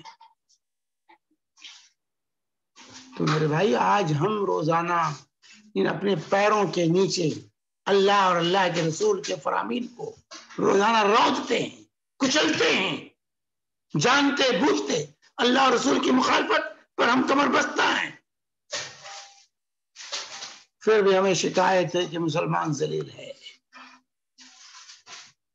ہم ستائے ہوئے ہیں، اسی لیے ذلیل ہو رہے ہیں. اللہ کے دین کو چھوڑ کر، اللہ کے فرامین کو پامال کر کے، اللہ کی شریعت کو جو ہے بالائے طاق رکھ کر کے ہم کبھی بھی کامیاب نہیں ہو سکتے. ہم کبھی بھی ناکام جو ہے کامیاب نہیں ہو سکتے، ناکامی رہے گی. تو آج جو میرے بھائیوں، میری ماں اور بہنوں، جو ذلت اور رسوائی کا امت اسلامیہ سامنا کر رہی ہے، اس کا سبب ہم ہیں، ہمارے کرتوت، ہمارے اعمال ہیں. ہمیں اپنی عزت و ناموس کی کوئی فکر نہیں رہی. عزت و ناموس، کوئی غیرت نہیں، کوئی ہمارے اندر غیرت نہیں رہے گی. ہم اپنی بیٹیوں کو، اپنی بہنوں کو، اپنی بیویوں کو بے پردہ دیکھتے ہیں، پھر بھی ہمیں غیرت نہیں آتی، ہمیں غیرت نہیں آتی، ہم ان کو نہیں کہہ پاتے. ایسا انسان دیوس ہے، ایسا انسان دیوس ہے جو اپنے اہل میں برائی دیکھے اور پھر بھی ٹوکے نہیں، بتلائے نہیں، روکے نہیں. اور دیوس جنت میں نہیں جائے گا. دیوس جو اخلاقی گراوٹ اپنے اہل میں دیکھے، اپنی بیٹیوں میں، اپنی بہنوں میں، اپنی بھائی بیویوں میں دیکھے، اور پھر بھی ان کو روکے نہیں، روک تھام کی کوشش نہیں کرے. روایت عبرت کا مقام ہے. اب یہ موضوع لمبا ہے، ابھی تو اس کا آغاز ہوا ہے. صرف آج ابتدائی کلمات تھے اس سلسلے میں. اللہ تبارک تعالی ہمیں شریعت کو سمجھنے کی اور اس کو برتنے کی توفیق عطا فرمائے. اللہ تبارک تعالی ہمیں توفیق دے کہ ہم اللہ کی بھیجی ہوئی اس شریعت کو اپنے اوپر صحیح طریقے سے نافذ کر سکیں. اللہ تعالی ہمیں توفیق دے کہ ہم اپنی ماں اور بہنوں کو، اپنی بیویوں، اپنی بیٹیوں کو پردے میں رکھ سکیں، اور ہماری ماں اور بہنوں کو، ہماری بیٹیوں کو اللہ تعالی ہماری بیویوں کو توفیق دے کہ اللہ کے قانون کو اپنے اوپر نافذ کرنے والی بنے، اور یانیت اور بے حیائی سے جو ہے اپنی حفاظت فرمائیں.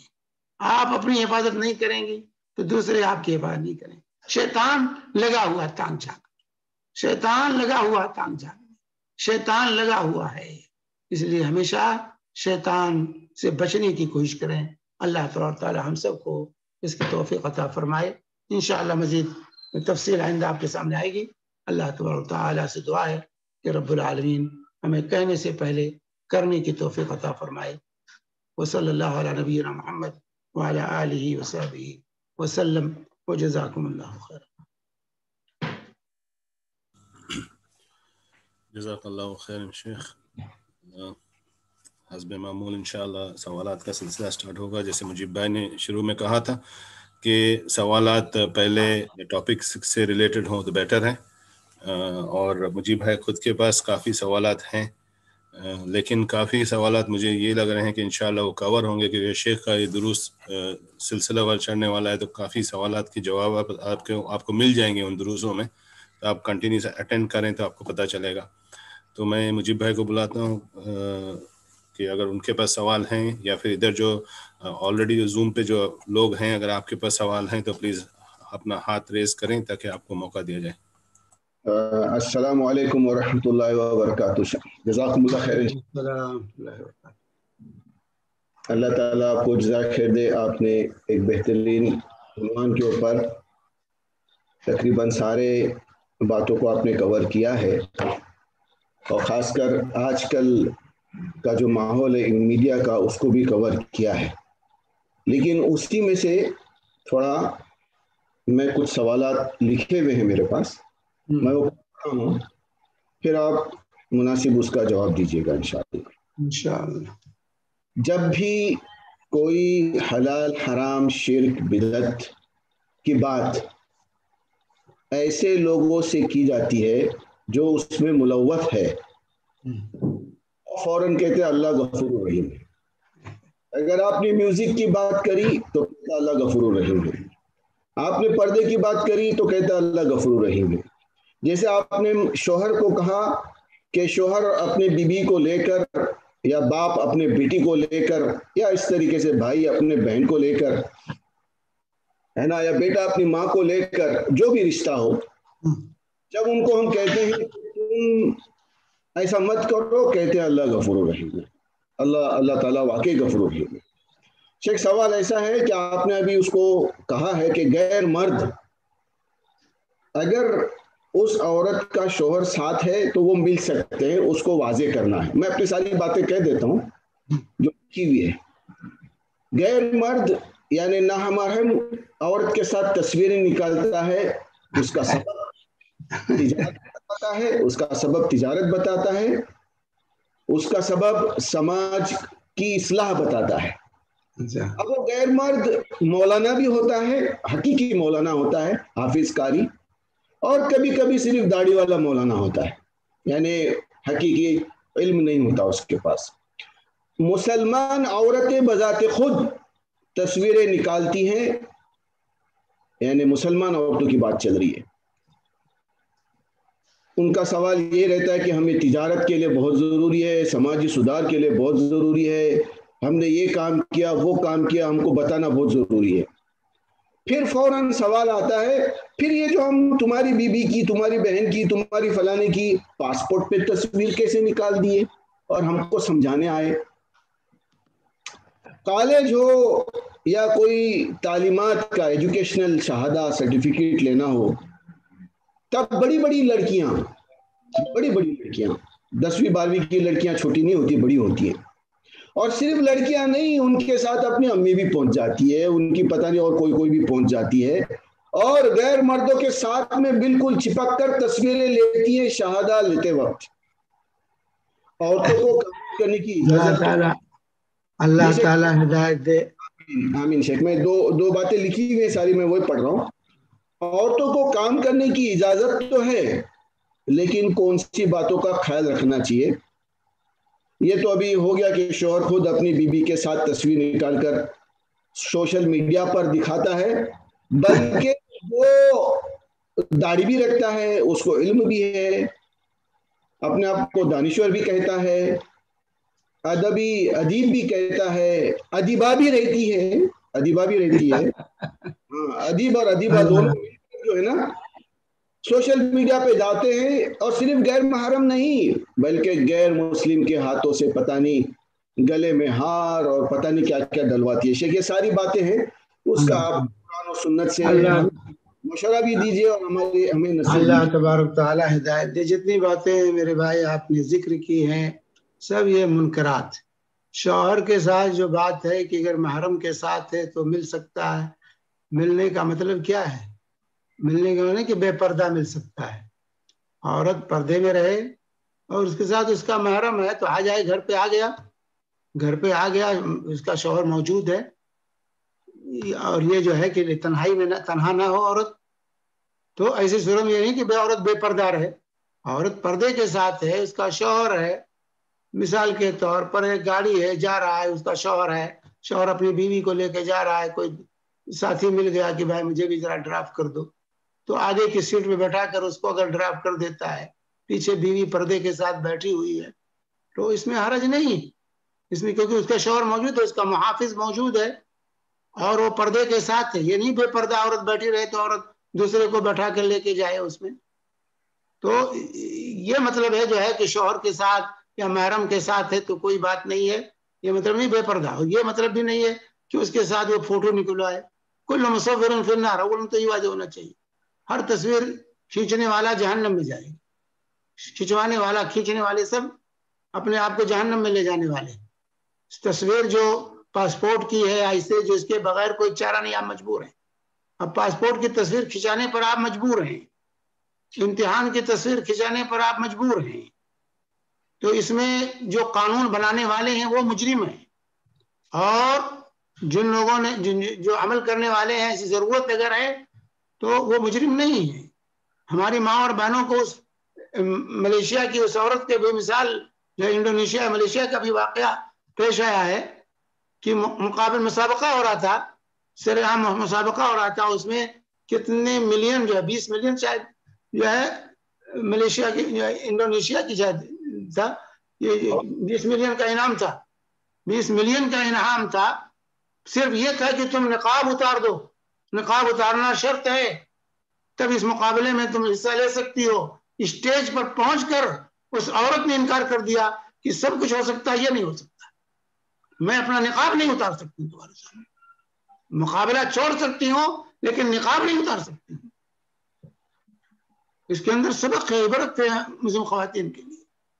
اور آج جو میرے بھائیو یہ تعلیم کے نام پر اپنی عزت والوں جو برباد کر رہے ہیں، تعلیم کے نام پر انجینئر بناؤ، ڈاکٹر بناؤ، اپنی بیٹیوں کو مخلوط کالجوں میں ان کو داخل کرو، اور اس کا کیا نتیجہ ہو رہا ہے؟ آج تقریباً 25,000 مسلم لڑکیاں ہندوستان کے اندر غیر مسلموں سے شادی کر چکی ہیں۔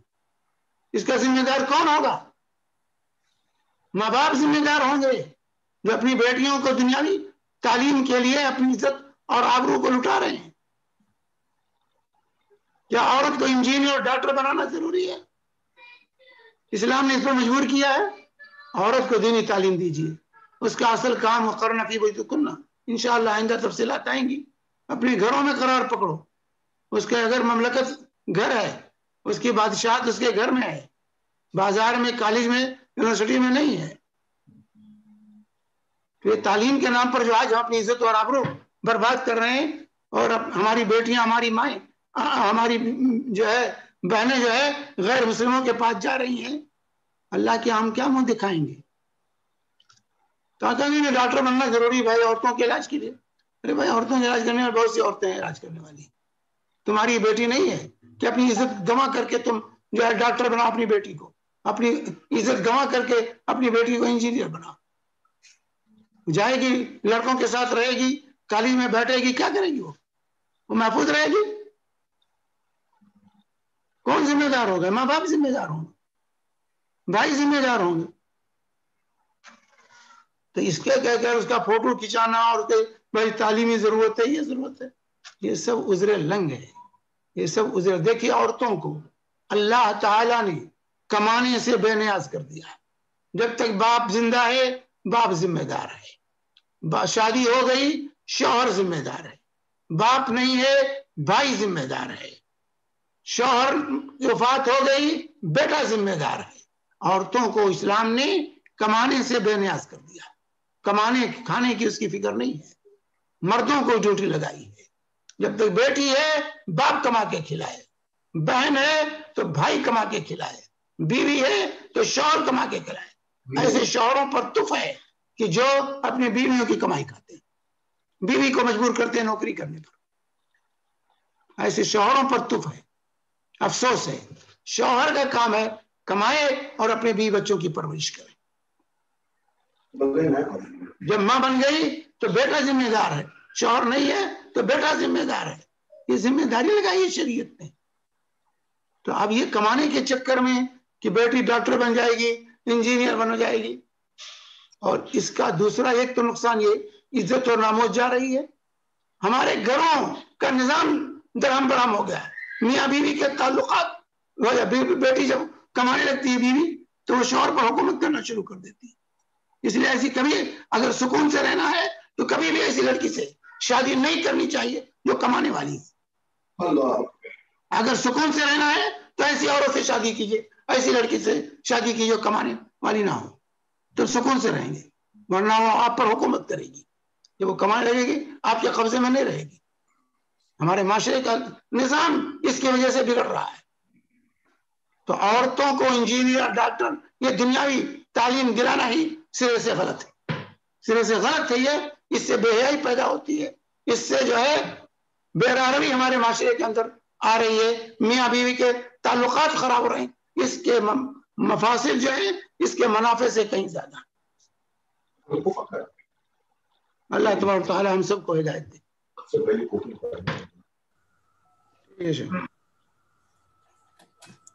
جی یہاں پہ ایک سوال آیا ہوا ہے شیخ کہ آج کل بہت ساری مسلم عورتیں کپڑوں کا بزنس کر رہی ہیں، تو یہ دوسری عورتوں سے واٹس ایپ پہ یا دوسرے سوشل میڈیا پہ پر یہ جو کپڑے پہنی ہوئی میک اپ لگائی ہوئی ماڈلز کے پکچرز ہوتی ہیں وہ شیئر کرتی ہیں ایڈورٹائزمنٹ کے لیے، تو کیا یہ صحیح ہے؟ نہیں شیئر کر سکتی، صرف کپڑے شیئر کر سکتی، کپڑا بھیجیے. وہ بھی تصویر ہے، وہ بھی تصویر کے حکم میں. اگر سر ہے اس کا سر وغیرہ ظاہر ہے یا اس کے مفاتن جو ہے سینہ ہونا نمایاں ہے تو یہ فتنہ ہے.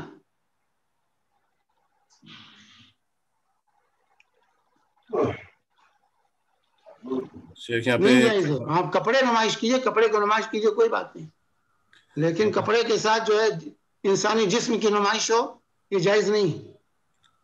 یہاں پہ سوال ہے شیخ کہ کوئی دعا ہے جس سے زنا سے بچنے کی دعا؟ زنا سے بچنے کی دعا نہیں، بلکہ زنا سے بچنے کے لیے پردہ کے اہتمام کیجیے، اللہ کے احکامات کو سمجھیے اور اس پر عمل کیجیے، زنا سے محفوظ رہے. اور اپنی عزت اور آبرو کی حفاظت کی دعا ہمیشہ کرتے رہیں. اپنی عزت اور آبرو کی حفاظت جو ہے ہمیشہ کرتے رہیں. جی کسی کے پاس سوال ہے؟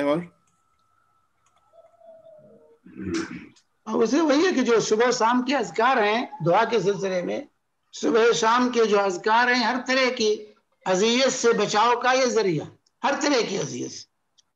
بسم اللہ الذی لا یضر مع اسمہ شیء فی الارض ولا فی السماء والسمیع العلیم. اس طرح کے جو اذکار صبح شام کے ہیں یہ ہر طرح کی عبادت کے لیے جو ہے یہ حسن حسین ہے، تو ان کی پابندی کیجیے، انشاءاللہ محفوظ رہیں۔ السلام علیکم شیخ، جزاکم وعلیکم اللہ خیر۔ السلام ورحمۃ اللہ وبرکاتہ۔ آپ نے بہترین جواب دیا اس کا، اللہ تعالیٰ ہم کو سمجھنے کی توفیق دے۔ شیخ، قرآن میں ایک آیت ہے کہ جس کا مفہوم یہ ہے کہ بے شک جس نے نماز کو قائم کیا وہ فواحش اور منکرات سے دور ہو جاتا ہے، تو یہ نہیں، ایسا نہیں، اس کا ترجمہ ہے ان الصلاۃ تنہی عن الفحشاء والمنکر، جی یقیناً نماز فواحش و منکرات سے روکتی ہے۔ جی دونوں میں فرق ہے۔ جی جی جی جی میں مفہوم بتا رہا تھا، آپ ہی صحیح کریں گے اس کو، جزاک اللہ۔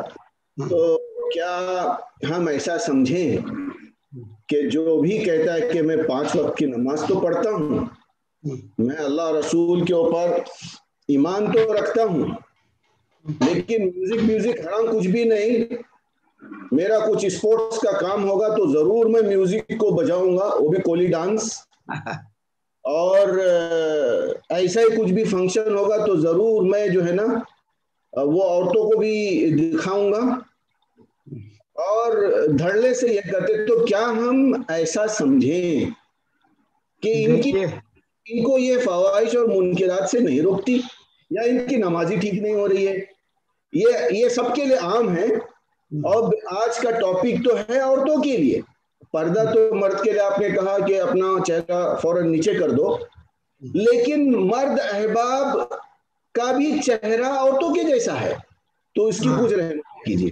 کیا ہم ایسے مردوں کو دیکھ کر داڑھی والے بھی اپنا وہ نیچے کر لیں؟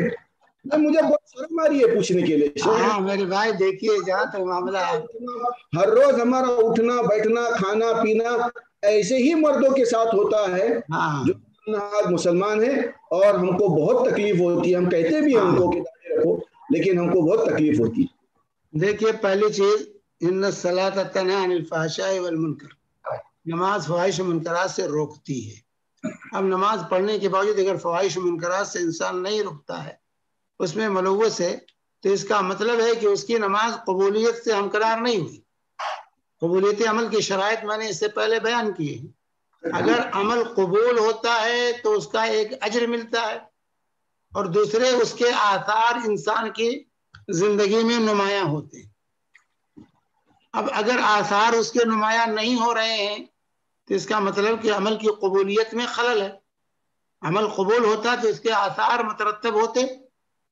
نماز پڑھتے ہیں اور پھر بھی برائی کرتے ہیں، اس کا مطلب آپ کی نماز قبولیت کے درجے کو نہیں، بھلے ادا ہو رہی ہے، ادا ہو جائے لیکن قبولیت کا درجہ نہیں پا سکتے، کیونکہ اگر نماز قبول ہوتی تو ضرور اس کا اثر آپ پر مترتب ہوتا۔ تو ایسی صورت میں قصور نماز کا نہیں ہے، قصور اس شخص کا ہے کہ اس نے قبولیت کی کوشش نہیں کی کہ ہمارا عمل قبول ہو۔ وہ 4 شرائط میں سے کوئی شرط ضرور مفقود ہے، ان 4 شرائط میں سے کوئی شرط ضرور مفقود ہے، یا نماز کی ادائیگی میں فرق ہے یا نماز کی قبولیت میں فرق ہے، اس لیے نماز کا اثر انسان پر مترتب نہیں ہوتا ہے، یہ جو ہے واضح ہونا چاہیے۔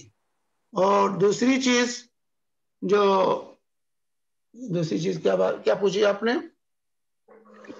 شیخ جو مرد احباب جو مرد احباب تو اسلاف کا طریقہ رہا ہے، اور آج بھی علماء اس کا اہتمام کرتے ہیں کہ امرد کو دیکھنا جائز نہیں، امرد کو دیکھنا جائز نہیں۔ اسے امرد مردان اور امرد کہتے ہیں اس بچے کو جو ابھی جوانی کے قریب ہوا ہے اور اس پر ریکھ نہیں آئی، داڑھی وغیرہ نہیں آئی چہرے پر، ایسے بچوں کو ساتھ رکھنے میں سلف احتیاط کرتے تھے، اور ایسے بچوں کی طرف دیکھنے سے منع کرتے تھے سلف، جیسے بچوں کو نہ دیکھا جائے، ان پر نظر نہ دوڑائی جائے۔ تو جو لوگ صبح سے روزانہ اپنی داڑھیوں کی چکنی ہنڈی کرتے ہیں، صاف کرتے ہیں، ان کو دیکھنا جائز نہیں ہے، اس نے دیکھنے میں فتنہ ہے، جیسے امرد کو دیکھنے میں فتنہ ہے۔ امرد اس بچے کو کہتے ہیں جس کی داڑھی واڑی ابھی آئی نہ ہو، آنے کے قریب ہو، تو چونکہ اس کی شکل دیدہ سے ہو جاتی ہے، اس لیے سلف اس سے روکتے تھے، ان کو اپنے ساتھ رکھنے میں بھی احتیاط کرتے تھے، کہیں فتنے میں لوگ نہ مبتلا ہو جائے۔ تو امرد کو دیکھنا جس طرح جائز نہیں ہے، اس سے احتیاط برتنا ضروری ہے. اسی طرح سے جو چکنی ہنڈی کر کے گھومتے ہیں باقاعدہ کلین شو جنہیں کہا جاتا ہے، ان پر بھی نظر نہیں دوڑانی چاہیے، ان سے بھی نظر نیچے رکھنی چاہیے، ان سے بھی فتنے کا خطرہ ہے. جی سلیمان بھائی آپ کا ہاتھ اٹھا ہوا ہے، آپ سوال کر سکتے ہیں. شمیر بھائی ایک سیکنڈ، جزاک اللہ خیر. کہ آج ایک نئی بات پتہ چلی، ہمیں نہیں معلوم تھا کہ جو بچہ ہے ابھی داڑھی نہیں آئی ہے اس کی، تو اس کو نہیں دیکھنا چاہیے. اللہ تعالیٰ آپ کو جزائے خیر دے. اور یہ بھی پتہ چلا کہ اسی سے فقہ نکال کر وہ بات بھی آتی ہے، تو بہت ہی سنبھل کر چلنا چاہیے. اللہ سبحانہ وتعالیٰ ہماری زندگی میں ایسے بزرگ ساتھی دے، یا ایسے بزرگ اور ایسے متقی پرہیزگار نوجوان دے جو واقعی شریعت کا اہتمام کرتے ہیں اور اللہ سبحانہ وتعالیٰ سے، رسول اللہ صلی اللہ علیہ وسلم سے بے انتہا محبت کرتے ہیں. جزاک اللہ. السلام علیکم. وعلیکم السلام ورحمۃ اللہ وبرکاتہ. عشاء کی نماز میں 3 وتر میں ہم کیسے وہ رفع دین 2 رکعت میں کریں گے، پھر تیسری رکعت جب پڑھیں گے تو ہم رفع دین نہیں کریں گے، سیدھے اللہ اکبر کر کے نا دعا مانگیں گے؟ رفع دین دیکھیے، ایک رفع دین دعا ہے، ایک رفع دین نماز کی. ایک تو تکبیرات کے ساتھ جو رفع دین ہے جس میں ہاتھ اٹھانا ہوتا ہے، رفع دین جسے کہا جاتا ہے. تکبیر تحریمہ کے وقت رکوع میں جاتے ہوئے، رکوع سے اٹھتے ہوئے، یہ رفع دین جو ہے عام رفع دین ہے. ایک ہے رفع دین للدعا، دونوں ہاتھ کو اٹھا کر اس طرح دعا کرنا. تو وتر میں جو ہے جو رفع دین للدعا ہے وہ دعا کے لیے، وہ رفع دین رکوع میں جاتے ہوئے، رکوع سے اٹھتے ہوئے تکبیر تحریمہ کے وقت والا رفع دین نہیں ہے. یہ رفع دین کر کے پھر ہاتھ باندھ لیں. جیسے عام طور سے احناف کی رائج ہے کہ وہ دعا قنوت پڑھنے کے لیے جو ہے رفع دین کرتے ہیں پھر ہاتھ باندھ لیتے ہیں، وہ رفع دین للدعا ہے، یہ رفع دین ہے. تو رفع دین جو ہمیں ہے اللہ اکبر کر کے سیدھے ہاتھ اٹھانا. قنوت وتر میں یہ رفع دین صحابہ سے ثابت ہے، صحابہ سے ابو ہریرہ اور عبداللہ بن مسعود وغیرہ سے یہ رفع دین ثابت ہے. جو ہے رسول پاک صلی اللہ علیہ وسلم سے اس سلسلے میں قنوت وتر کے لیے رفع دین کا کوئی ذکر نہیں ہے کہ آپ ہاتھ اٹھا کے دعا کرتے تھے، دعا قنوت پڑھتے تھے وتر میں، یا ہاتھ چھوڑ کر کے پڑھتے تھے، ایسا کوئی ذکر نہیں ہے. لیکن بعض صحابہ کے آثار ہیں کہ وہ ہاتھ اٹھا کر کے دعا کرتے تھے دعا قنوت وتر میں. البتہ قنوت نازلہ میں تو رسول پاک صلی اللہ علیہ وسلم کی سنت ہے کہ آپ دونوں ہاتھ اٹھا کر کے قنوت نازلہ پڑھتے تھے رکوع کے بعد.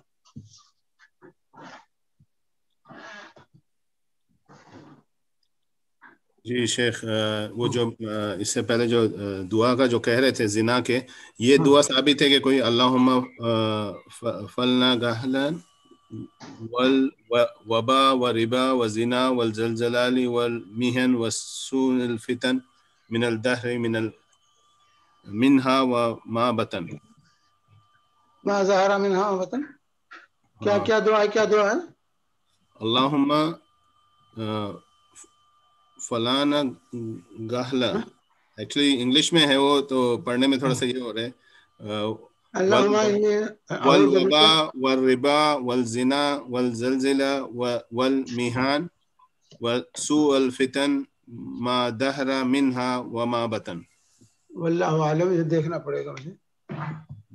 جی منور بھائی، سوری سلیمان بھائی آپ کا سوال ہے، آپ پوچھ سکتے ہیں.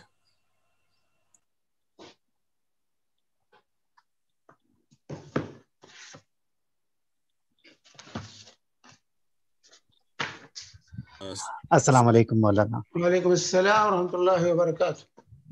مولانا میرا سوال تیمم کے حوالے سے ہے. تیمم میں تیمم کے لیے ایک تو جو افضل طریقہ ہے وہ پاک مٹی پر ہاتھ مار کے پھیر لینا. اگر پاک مٹی اویلیبل نہیں ہے تو میں سنا کہ پاک دیوار پہ بھی ہاتھ مار کے ہاتھ پھیر سکتے، اس سے بھی تیمم ہو جاتا ہے. دیکھیے اصل تو مٹی ہے، زمین ہے، زمین پر ہاتھ مار کر کے جو ہے ایک ضربہ ماریں گے اور اس کو پھونک ماریں، چہرہ ملیں اور دونوں ہتھیلیاں اوپر سے مل لیں. یہ تیمم کا طریقہ ہے. زمین جو ہے مٹی نہیں میسر ہے، ریت نہیں میسر ہے، کوئی چیز نہیں، آپ ہسپتال میں ہیں تو فرش پر مار کر کے یا دیوار پہ مار کر کے جو ہے آپ چہرے پر اور ہتھیلی پر مار لیں. گرچہ وہاں گرد و غبار بھی نہیں ہے، کچھ بھی نہیں ہے، اور اس کی بھی طاقت آپ کے اندر نہیں ہے، سمجھے، تیمم بھی نہیں کر سکتے، تو بغیر وضو بغیر تیمم کے بھی نماز پڑھیں گے. اچھا یہ جائز نماز ہے. اگر ہوش و حواس ہے تو نماز معاف نہیں کسی صورت میں. اچھا تو مطلب صرف ہاتھوں پہ اور چہرے پر پھیرا جائے. ہاں، صرف طریقہ ہتھیلی کے اوپری حصے پر اور چہرے پر صرف. اور یہ بھی کرنا پڑے گا، سر اور کان کا مسح بھی کرنا پڑے گا تیمم نہیں کے اس میرے میں؟ بھائی وضو نہیں ہے، اچھا مسح نہیں، اس میں پیر نہیں ہے اور نہ سر کا مسح ہے، نہ یہ کوہنی سمیت ادھر سے مرنا ہے، صرف ہتھیلی کے اوپر کا حصہ. ہاتھ زمین پر مارے یا ریت پر مار کر کے اس کی طرح پھونک مارے تاکہ زیادہ چہرے پر مٹی نہ لگ جائے، پھر چہرے پر اس طرح پھیل لیں اور اس کے بعد دائیں اور بائیں ہتھیلی کے اوپری حصے پر پھیل لیں. الحمدللہ. ضربۃ اور للوجہ والکفین، جو صحیح بخاری کی روایت ہے، حضرت ابو ذر رضی اللہ تعالی عنہ کو اللہ کے نبی صلی اللہ علیہ وسلم نے تیمم کا یہ طریقہ بتلایا تھا، کیونکہ ایک واقعہ پیش آیا تھا کہ جو ہے ان کو جنابت ہوئی، تیمم کا طریقہ نہیں معلوم تھا، تو زمین میں لوٹ کر کے جو ہے نماز پڑھ لی. تو اللہ کے نبی صلی اللہ علیہ وسلم سے آ کے جب بیان کیا تو کہا تمہارے لیے صرف اتنا کافی تھا کہ زمین پر ایک مرتبہ ہاتھ مارتے اور پھونک کر کے پھر چہرہ پہلے اور اس کے بعد ہتھیلی کے اوپر مل لیتے. تو اس چیز سے ثابت یہ بھی ہے کہ اگر ہم سفر پہ ہیں، اگر ہم مان کے چلیں کہ فلائٹ میں ہیں، تو فلائٹ کی وہ دیوار پہ بھی ایسے ہاتھ مار کے مل سکتے زمین فرش پہ مال لیں، فرش پر سیٹوں پر مال لیں، کہیں بھی مال لیں، وہ تسلی کے لیے ہے. اصل تو مٹی ہے، زمین ہے، لیکن جو میسر نہیں ہے تو کیا کر سکتے، مجبوری ہے. جی جزاک اللہ خیر. ایک اور سوال ہے مولانا، وطر کی نماز میں جو ابھی آپ بتائے تو تیسری رکعت میں دعائے قنوت تو پڑھنا افضل ہے، اس کے علاوہ اگر کسی کو دعائے قنوت یاد نہیں ہے تو 3 دفعہ ربنا آتنا فی الدنیا یہ دعا بھی اس کا کوئی بدل نہیں میرے بھائی. دعائے قنوت کے اچھا بدل تلاش کرنے کی ضرورت نہیں ہے. کچھ لوگ کہتے ہیں قل اللہ پڑھ لو، کچھ لوگ کہتے ہیں یہ پڑھ لو وہ پڑھ لو، کوئی چیز نہیں. دعائے قنوت یاد ہے تو پڑھیں، نہیں یاد ہے تو کوئی بات نہیں یاد ہے تو یاد کرنے کی کوشش کریں. دعائے قنوت نہیں یاد ہے تو یاد کرنے کی کوشش کریں، لیکن جو ہے اس کا کوئی بدل نہیں، اللہ کے نبی صلی اللہ علیہ وسلم نے نہیں بتلایا. اور یہ بھی سنا دعائے تھا قنوت کہ اگر سنت ہے، فرض اور واجب نہیں ہے. دعائے قنوت یہ سنت ہے، فرض واجب نہیں ہے. اور یہ بھی سنا تھا دعائے قنوت کے بعد کوئی سی بھی دعا مانگ سکتے ہیں عربی میں؟ نہیں میرے بھائی، دعائے قنوت وطر میں جو معصورہ ہے بس اسی پر اکتفا کرنا چاہیے. جو ہے دعائے قنوت وطر میں جو معصورہ دعا ہے اسی پر اکتفا کیجئے، اور دعائے قنوت نازلہ میں حالات کے اعتبار سے دعا کریں گے. یعنی کہ مصیبت کے وقت، کسی جنگ کے وقت جو دعائے قنوت پڑھی جاتی ہے ہر فرض نماز میں آخری رکعت میں رکوع کے بعد، اس کے اندر حالات کے اعتبار سے دعا کریں گے. ظالم کے لیے بد دعا اور مسلمانوں کے لیے دعا کریں گے. جی مولانا جزاک اللہ خیر. حیاک اللہ. جزاک اللہ خیرن. حبیب اللہ بھائی آپ کا سوال آپ پوچھ سکتے ہیں. السلام علیکم ورحمۃ اللہ وبرکاتہ. وعلیکم السلام ورحمۃ اللہ وبرکاتہ. میرا سوال ہے مسح کے متعلق. صبح اگر وضو کر کے اچھی طرح سے وضو کر کے تو جراب وغیرہ پہن کے جب نکل گئے آفس وغیرہ کے لیے یا سفر کے لیے، تو راستے میں کہیں بھی یا کسی بھی وقت بعد میں وضو کرنے کی ضرورت پیش آئی یا دوبارہ کسی بھی وجہ سے وضو کیا، تو پھر جرابوں کے اوپر مسح کیا جا سکتا ہے یا دوبارہ جرابیں اتار کے اس کے نہیں، اگر جراب آپ نے جراب پہنی ہے وضو کر کے باوضو مکمل، وضو کرنے کے بعد اگر آپ نے جراب پہنی ہے اور دوسرے وقت میں وضو کی ضرورت پیش آئی تو آپ جرابوں کو اتارنے کی ضرورت نہیں ہے. جرابوں کے اوپر آپ مسح کر سکتے ہیں. 24 گھنٹہ جرابوں پر مسح کے لیے مقیم کے لیے 24 گھنٹہ ہے، اور مسافر کے لیے 3 دن 3 رات کی رخصت ہے. بالکل جزاک اللہ خیر. اس میں حاجت وغیرہ اگر واش روم میں گئے ہیں تو وہاں سے بھی مطلب نکل کے وضو جب کیا ہے تو ہم مسا کر سکتے ہیں چراغ کے ہم ایسے کر سکتے ہیں. اس کے صرف غسل کے لیے غسل کے وقت اتارنا ہے. تو دوسرا تھا کہ یہ جو قنوت کا ذکر ہوا ہے، قنوت کا دعا کا دعائے وتر جو ہے، تو اس میں قنوت کی دعا جو ہے اس کے بعد آپ نے کہا کہ حالات کے مطابق مسلمانوں کے لیے یا کافروں کی مطلب بدی کے وہ لیے قنوت نازلہ میں، قنوت یا نازلہ میں اس کے لیے اپنے لیے مانگا جا سکتا ہے، جیسے ربنا قنوت آتنا فی نازلہ. الدنیا. دیکھیں دو قنوت ہے. دیکھیں واضح ہونا چاہیے فرق ہے. ایک ہے قنوت وتر، ایک ہے قنوت نازلہ. جی سمجھے؟ قنوت دو ہے. ایک قنوت وتر ہے جو وتر کی نماز میں آخری رکعت میں رکوع سے پہلے پڑھی جاتی ہے. جی آخری رکعت میں رکوع سے پہلے دعائے قنوت پڑھی جاتی ہے، اس کو قنوت وتر کہتے ہیں. سمجھے؟ تو وہ تو جو معصورہ دعا ہے رسول پاک صلی اللہ علیہ وسلم اللہم اہدنی فیمن ہدیت وعافنی فیمن عافیت وعلنی فیمن تولیت، یہ دعا پڑھنی ہے. اور قنوت نازلہ جو ہے کہ کس مسلمانوں پر کوئی مصیبت آئی ہوئی ہے، کوئی جنگ چل رہی ہے، کہیں کوئی قتل عام ہوا مسلمانوں کا، مظالم ہوئے ہیں، تو مظلوم کے لیے دعا اور ظالمین کے لیے بد دعا کرنے کے لیے ہر فرض نماز کے اخیر رکعت میں رکوع سے پہلے دعا قنوت پڑھی جاتی ہے.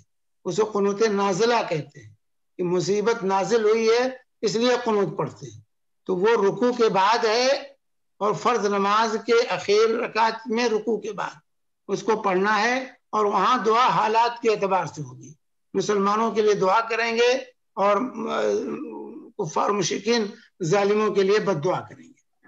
تو یہ دعا جس کا آپ ذکر کر رہے ہیں یہ اجتماعی دعا یعنی مسلمانوں کے لیے اجتماعی دعا، اجتماعی دعا امام کے ساتھ، امام اور ماموم کے ساتھ. اچھا ٹھیک ہے، ٹھیک ہے، جزاک اللہ خیر. حیاک اللہ. شیخ یہاں پہ ایک سوال آیا ہوا ہے کہ کیا یہ غلط ہوگا کہ میں میرے شوہر سے کہوں کہ مجھے میرے بردر ان لا یعنی یہ کیا کہتے ہیں شوہر کے بھائی کے ساتھ یا اس کے بیٹے کے ساتھ نہیں رہنا ہے، تو فتنہ نہیں ہوگا؟ کیونکہ اکثر دیکھا جاتا ہے کہ جوائنٹ فیملیز میں ایسے رہتے ہیں. سوال یہ ہے. حق ہے عورت کا حق مطالبہ کر سکتے. جی کسی اور کے پاس سوال؟ مجیب بھائی، سجاد بھائی.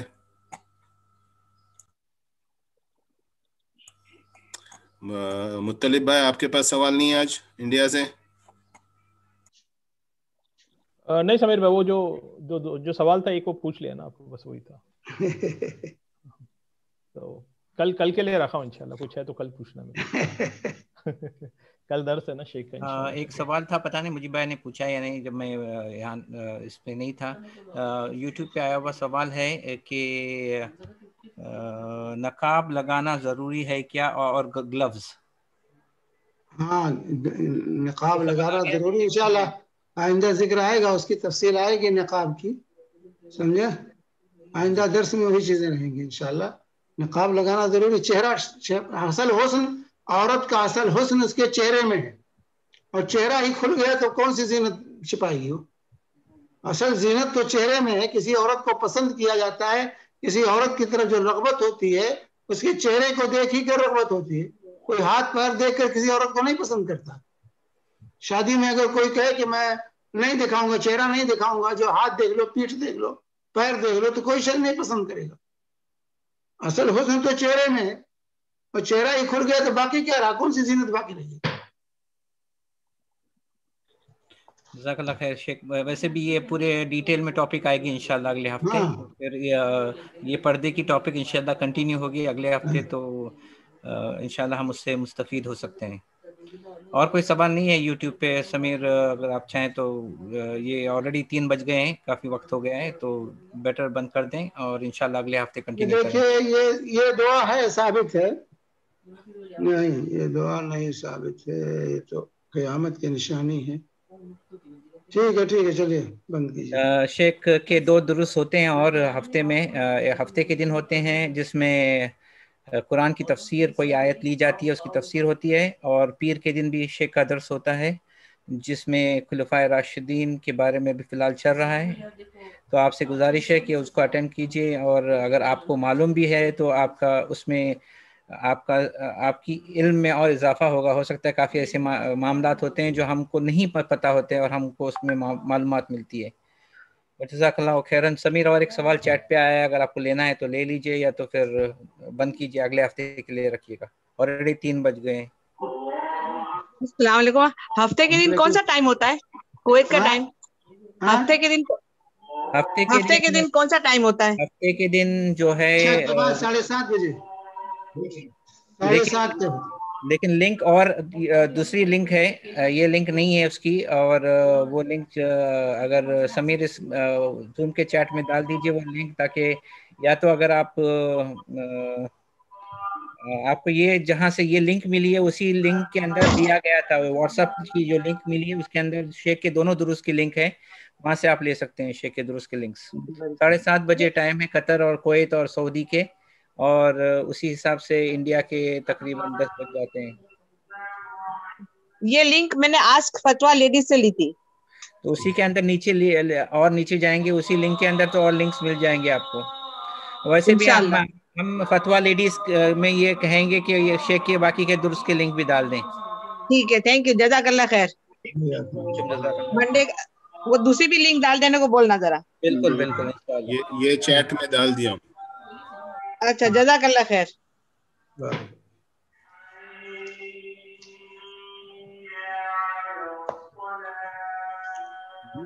بند کرو. حیاکم اللہ، بارک اللہ. دعا پڑھو. سبحانک اللہم و بحمدک، اشہد